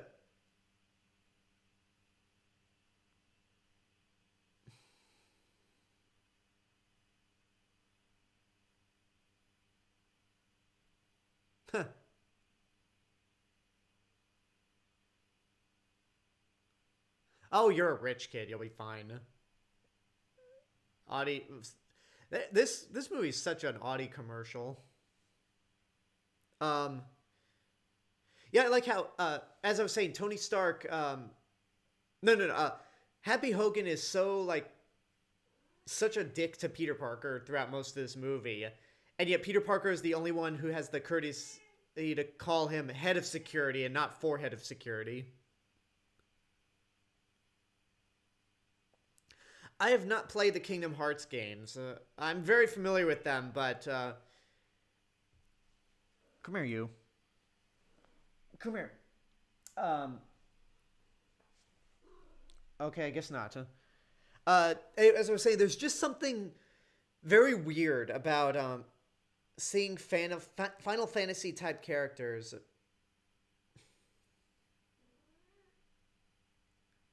Jesus. As I was saying, there's just something really weird about seeing Disney characters crossed with Final Fantasy looking characters. And I've seen cutscenes of it. Um, I'm going to be playing Final Fantasy VII Remake this Saturday on Twitch at 4 p.m. Uh, so if I'm... And that'll be the first time I'm ever playing a Final Fantasy game. So depending on how I feel about that... Um, I'll be willing to look past the weirdness of combining two aesthetics in Kingdom Hearts and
it's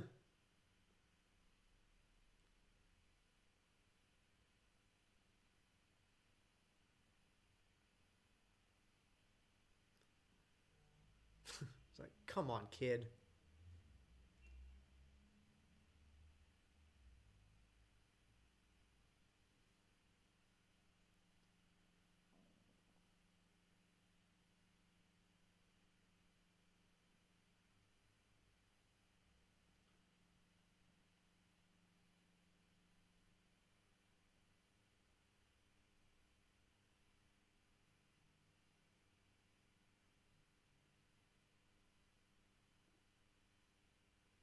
He's got a point.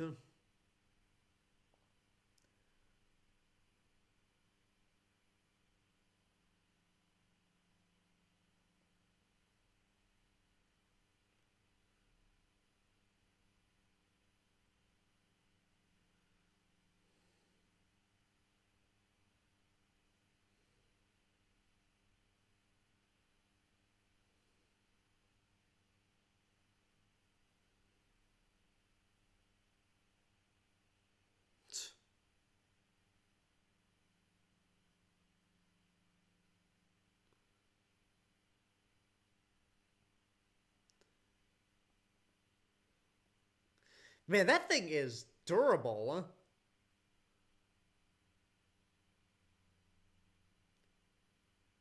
Those wings are strong to take out all those pillars.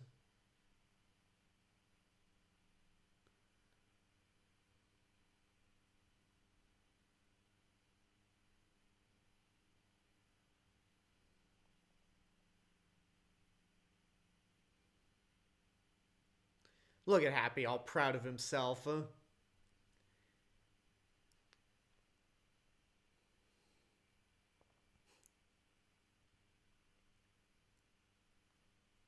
Yeah, there's just something about Happy Hogan just being so ignorant and ignoring all of Peter Parker's warnings, and then just walking away like all happy and shit.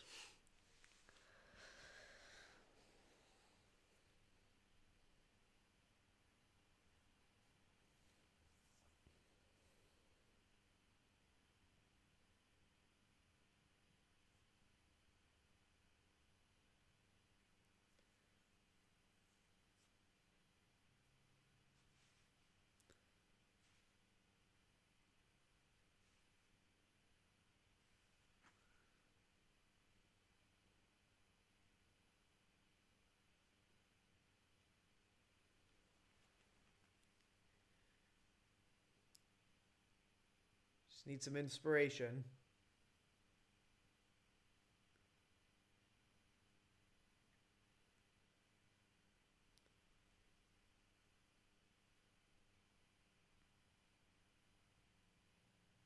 Thank you from beyond the grave. Well, okay, no, not yet. Not yet beyond the grave. Thank you from afar, Tony Stark words. Yeah, yeah. This scene also really demonstrates, again, why I hate it when people refer to him as Iron Man Jr.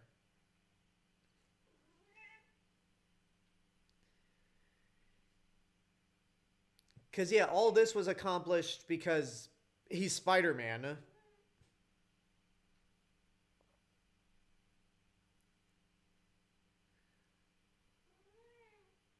Yeah.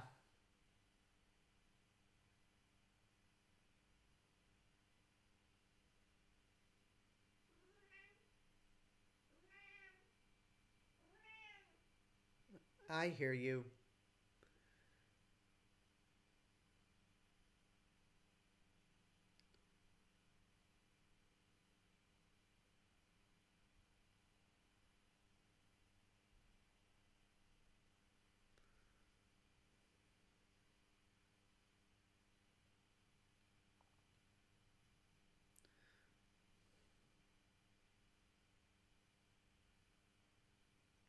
Oh, yeah, outside of the Spider Man movies, Tom Holland really does prove himself to be a great actor.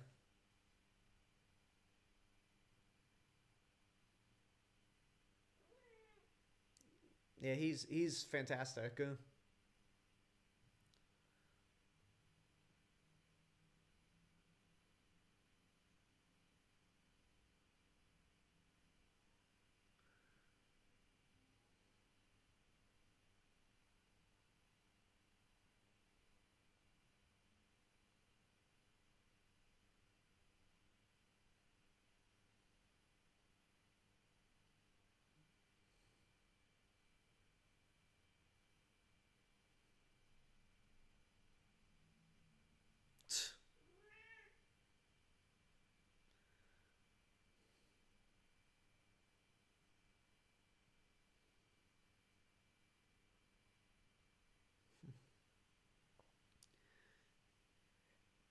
Favorite King Kong movie besides the original? Peter Jackson's remake.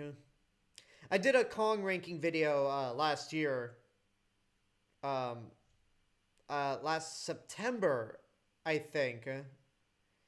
Either September or August of ranking my favorite King Kong movies, which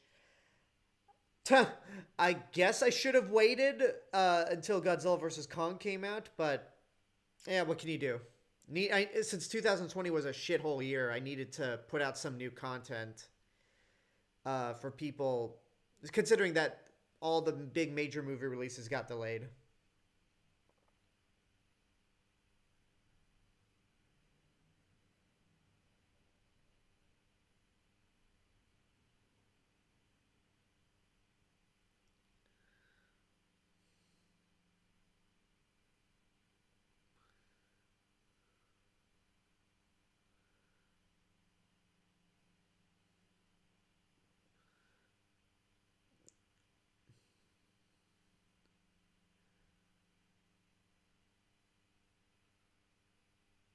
Look at all those arc reactors. There's the Mark. I don't know what suit that is. Iron Man helmet.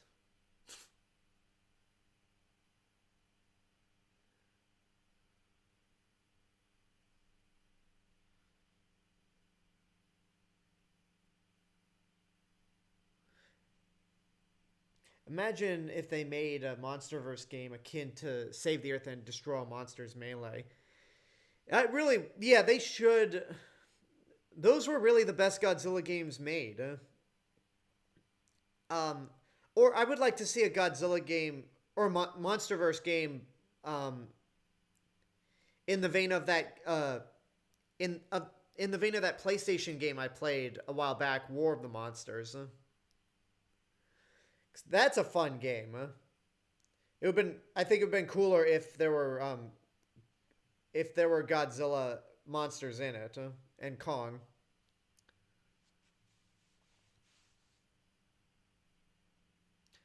Yeah, that's yeah, engine's lost. That's not good. I've heard of Blood of Zeus. I'd never watched it. Is it a brand new show or is it like from a few years back?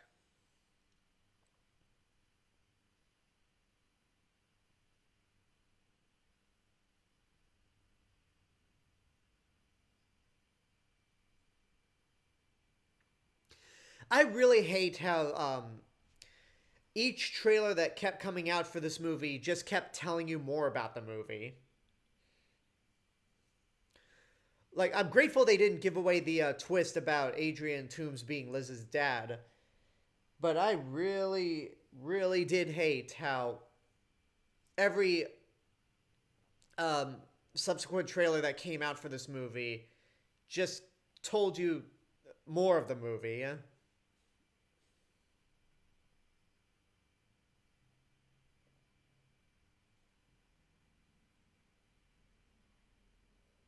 Ooh.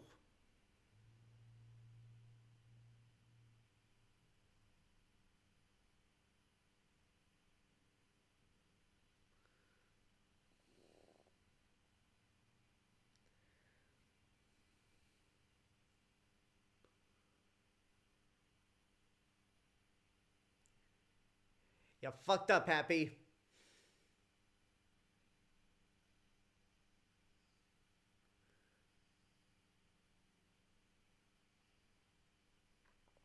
Yeah, I'll definitely give you this, William Clark. I don't. I honestly, I've only seen Far From Home once, and that was in the theater. And I remember it being more of a middle of the road MCU movie, which middle of the road for me is still pretty good. Um, but I remember the action being a lot better in that movie than this one right here.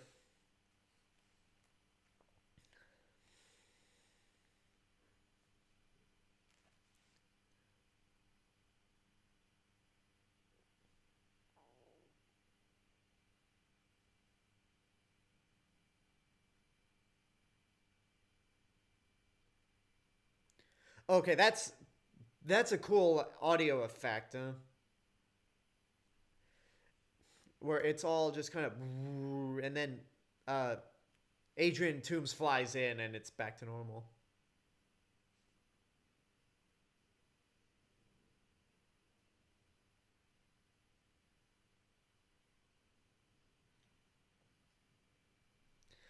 King Kong Escapes is fun.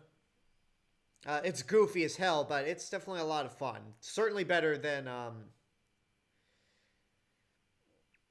it's better than the '76 remake, Son of Kong and King Kong Lives.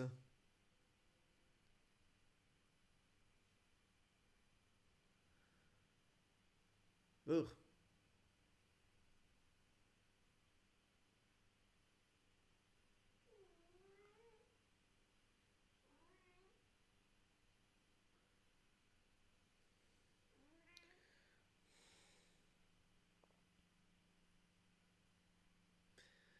Probably no need to take off the helmet.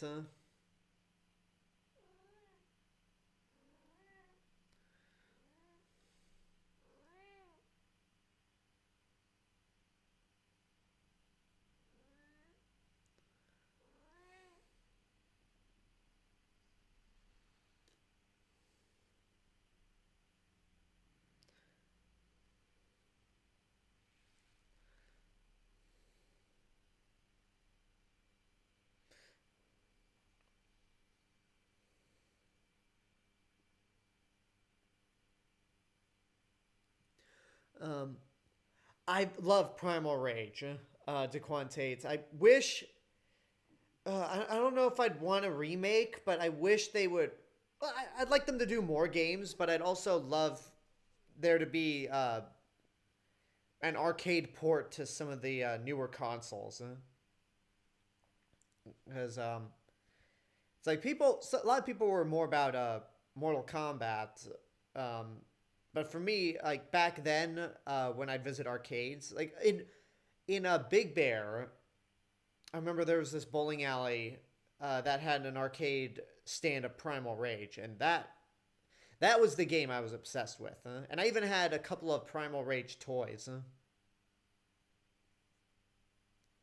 I would love if they made more Primal Rage games, or at least ported the original to consoles, original arcade version. Yeah, Abomination. I'd honestly rather take King Kong Escapes over Ebirah Horror of the Deep.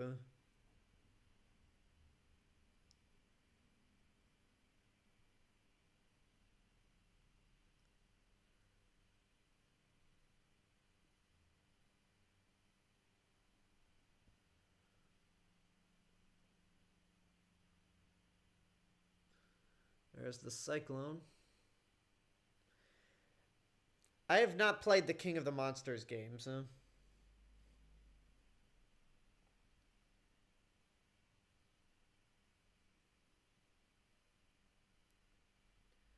Yeah, I'm glad they didn't kill off Adrian Toomes.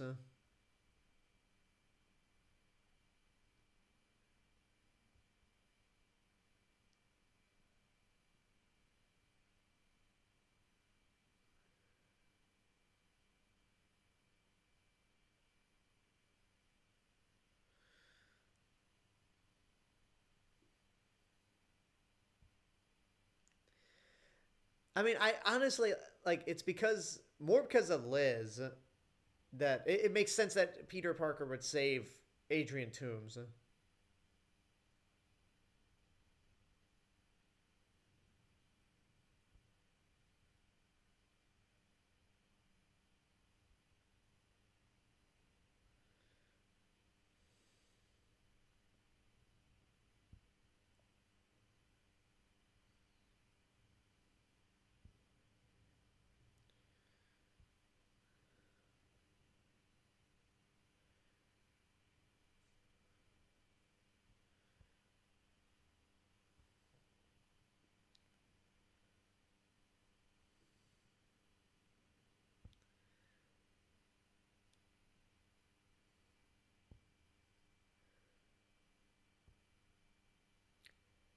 See, I think Tobey Maguire might be too young. Um, or how old?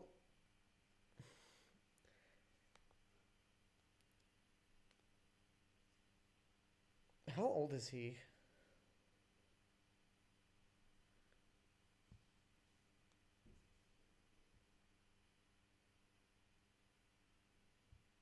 Ah, there it is. Um, Tobey Maguire is 45, so he's a decade younger than Marisa Tomei. Uh, I guess if you I guess if you did scenes where Peter Parker is a kid, that would make sense. But also that I feel like that would be just too on the nose of a meta joke.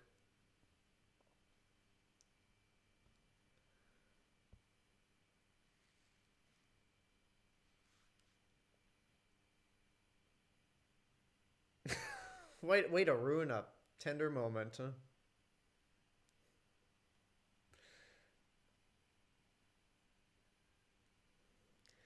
Yeah, I'm happy they did went with Zendaya as MJ in Far From Home rather than Liz. But in terms of the actresses, I don't know. I like them both equally.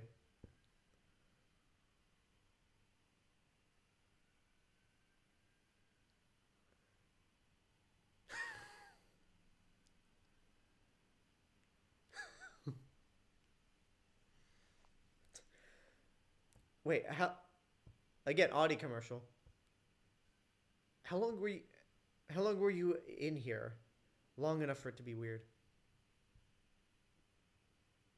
Oh, there's the Avengers theme.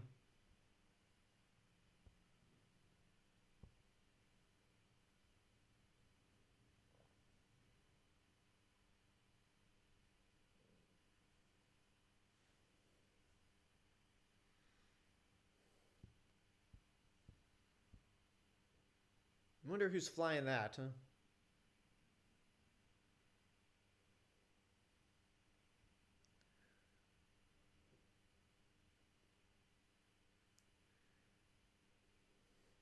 Yeah, I really do love how Tony Stark was utilized. Like, again, Robert Downey Jr. is one of the main reasons why this series is such a success, or why Iron Man became such a has went from a second tier to A tier character. But it is cool that he's only in this like as a very minor role.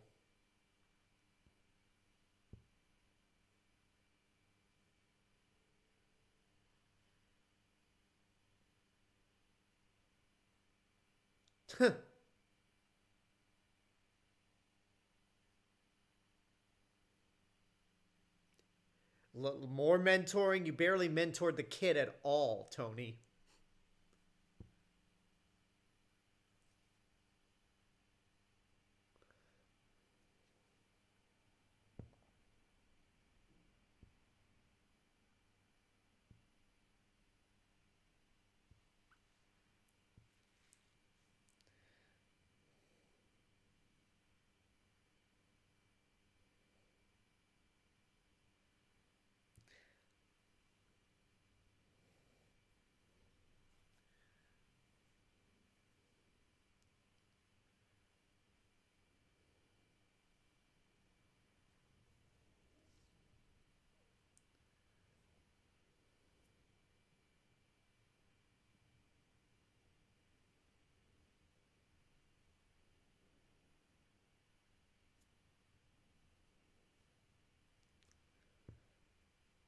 Yeah, I'm sure we'll see that suit pop up later.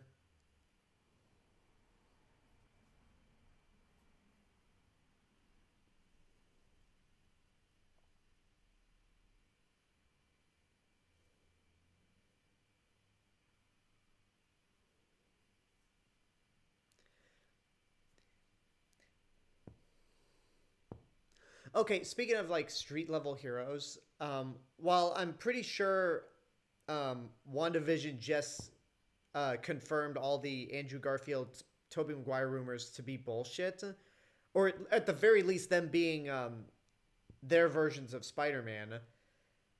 I hope the rumors of Charlie Cox being in Spider-Man No Way Home are true because they need to bring in Matt Murdock Daredevil back and with him playing it. Pepper.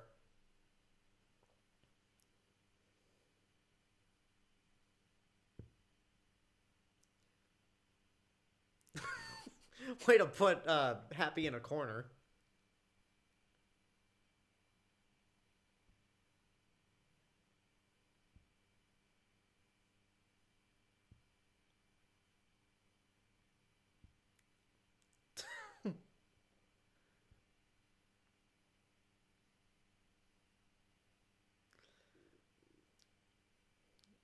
It's good to know that they work things out. Huh?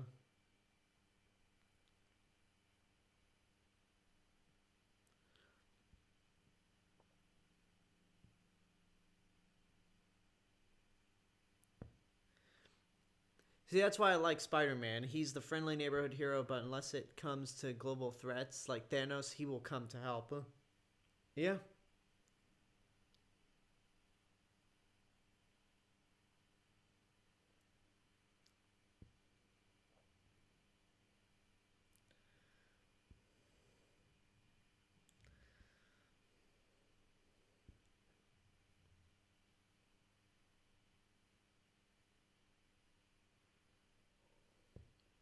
I still love this suit. The look of this suit. Busted. That's the movie. That is Spider-Man: Far From Home. Chris McKenna and Eric Summers are two writers that worked on Community. Chris McKenna worked on a majority of the seasons. Eric Summers worked on season 5 only.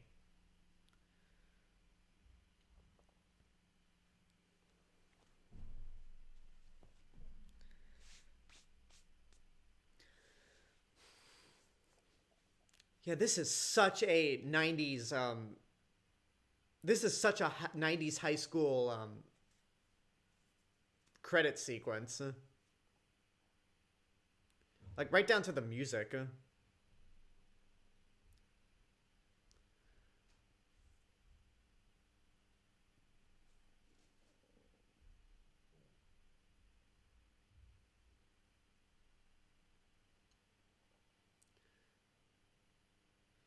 I'm amazed that they credited Gwyneth Paltrow above Zendaya and Jacob Ballaton. Yeah, you think Gwyneth Paltrow would be one of the latter, the last people they credit?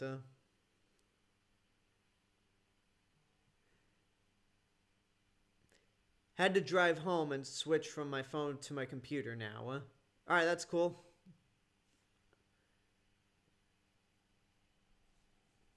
Big Show as Kingpin versus Tom Holland as Spider-Man. Yeah, they need to. They also need to bring back Vincent D'Onofrio as Wilson Fisk.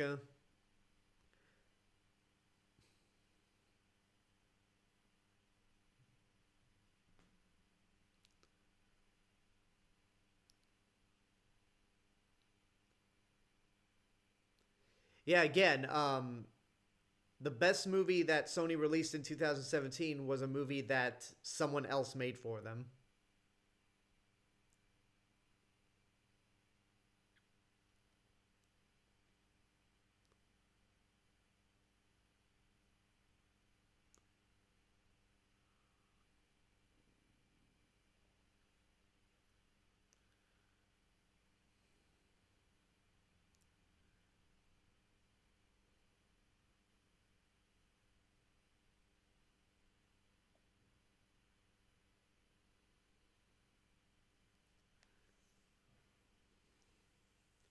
Hello there, Friday the 13th. Yeah, it'll be curious to see how they bring the Rhino into the MCU, to see what they do with him. I don't want to see Tom Hardy's Venom as I mean, I don't know. The design for Venom looks cool. I just hate Tom Hardy as Eddie Brock.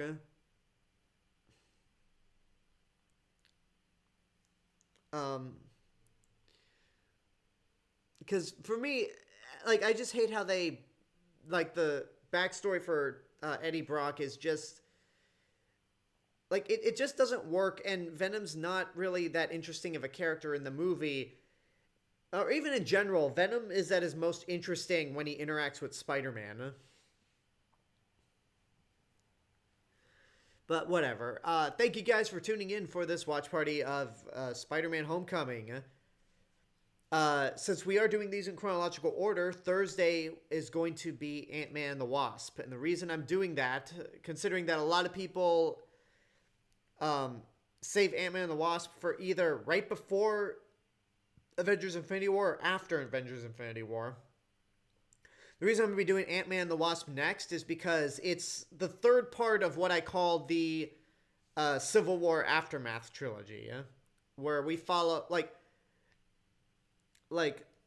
after Captain America Civil War, the next movie in chronological order is Black Panther, and then it was this movie, so it's only appropriate to follow it up with Ant-Man and the Wasp and see how he's doing in the wake of Civil War. So yeah, that's going to be this Thursday. I hope to see more of you guys there. In the meantime, we got 7 people watching. Let me see who's on Twitch right now, see if we can raid anyone. 'Cause I actually didn't do a raid on my Ace Combat 7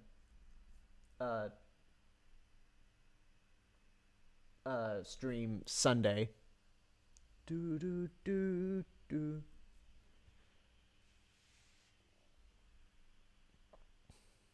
Let me see who is online.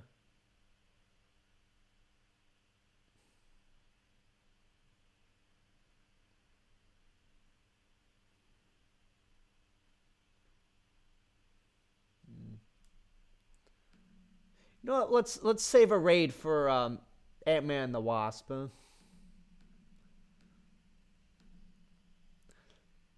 There's something tells me that there might be a bigger chance of more people showing up for Thursday's stream, even though I think this is the more popular movie than Ant-Man and the Wasp. But we'll see.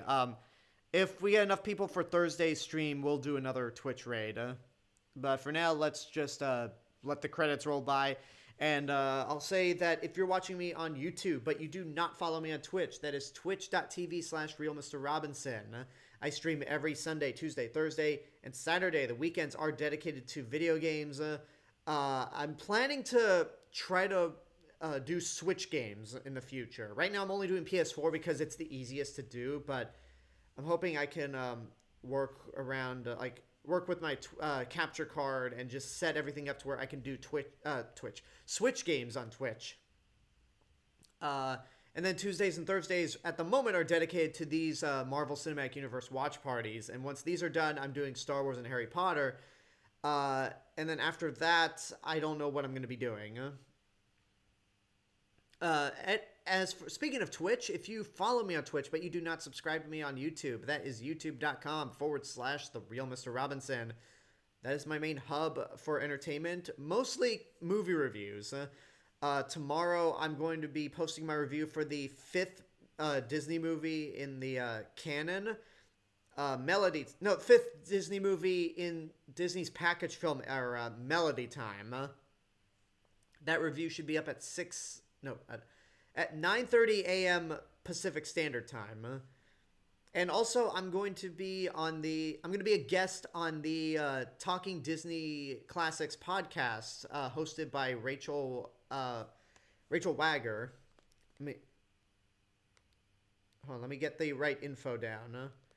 I'm not sure if this is going to be live. If it is live, I will share the links via social media. If not, then I will share it when it goes up.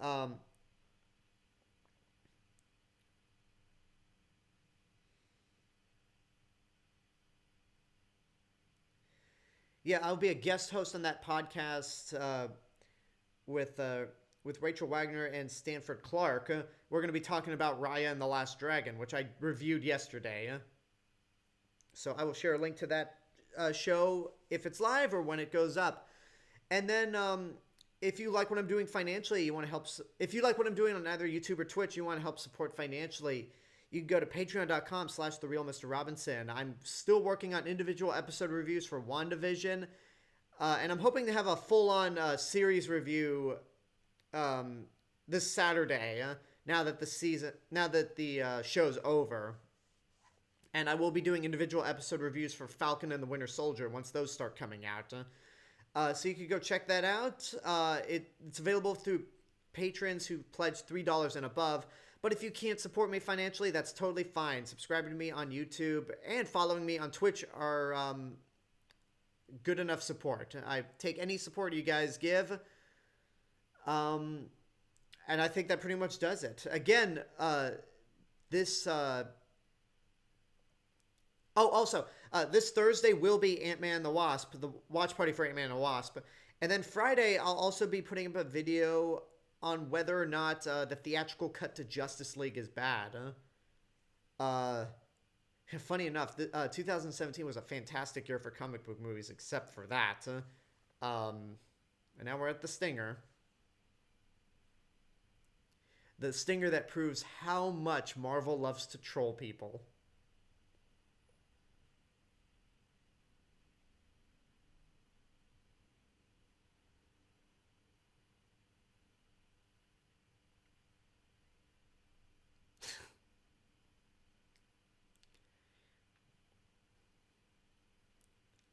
I get a feeling Chris McKenna and Eric Summers wrote that bit. Because that's so meta that it belongs in Community. I would not be surprised if they were the ones responsible for that gag. And of course, Sony had to work in their own promoting themselves after we saw Spider-Man Will Return. But yeah, Abomination 2008 says, imagine Mechagodzilla is actually Godzilla in the movie. I don't think that's the case. Because A, if like the last time we saw Mechagodzilla disguised as Godzilla, it was pretty easy to recognize that it was Mechagodzilla, not the real thing. Whereas in the trailers for Godzilla vs. Kong, we clearly see Godzilla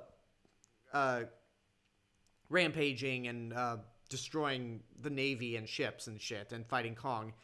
And plus, do you really want Godzilla slapping Kong off his feet? You want that to be something Mechagodzilla did? You want to take that moment away from Godzilla? I don't know. I think the more likely chance is that the humans built Mechagodzilla, and that's angered Godzilla. So he sees it as a sin against nature, so he's taking his vengeance out on humanity. That's my guess. Anyway, thank you guys for watching. Tomorrow will be my review for Melody Time. Thursday, review for Ant-Man and the Wasp. Friday, my look back on the theatrical cut of Justice League and see if it's really as bad as people say it is. And then hopefully on Saturday, I will be doing my review for the entirety of WandaVision. So got a lot of content coming up. And also I will be streaming the Final Fantasy VII Remake on Twitch on Saturday. So thank you guys for tuning in. Until next time, this is the real Mr. Robinson telling you there is only one.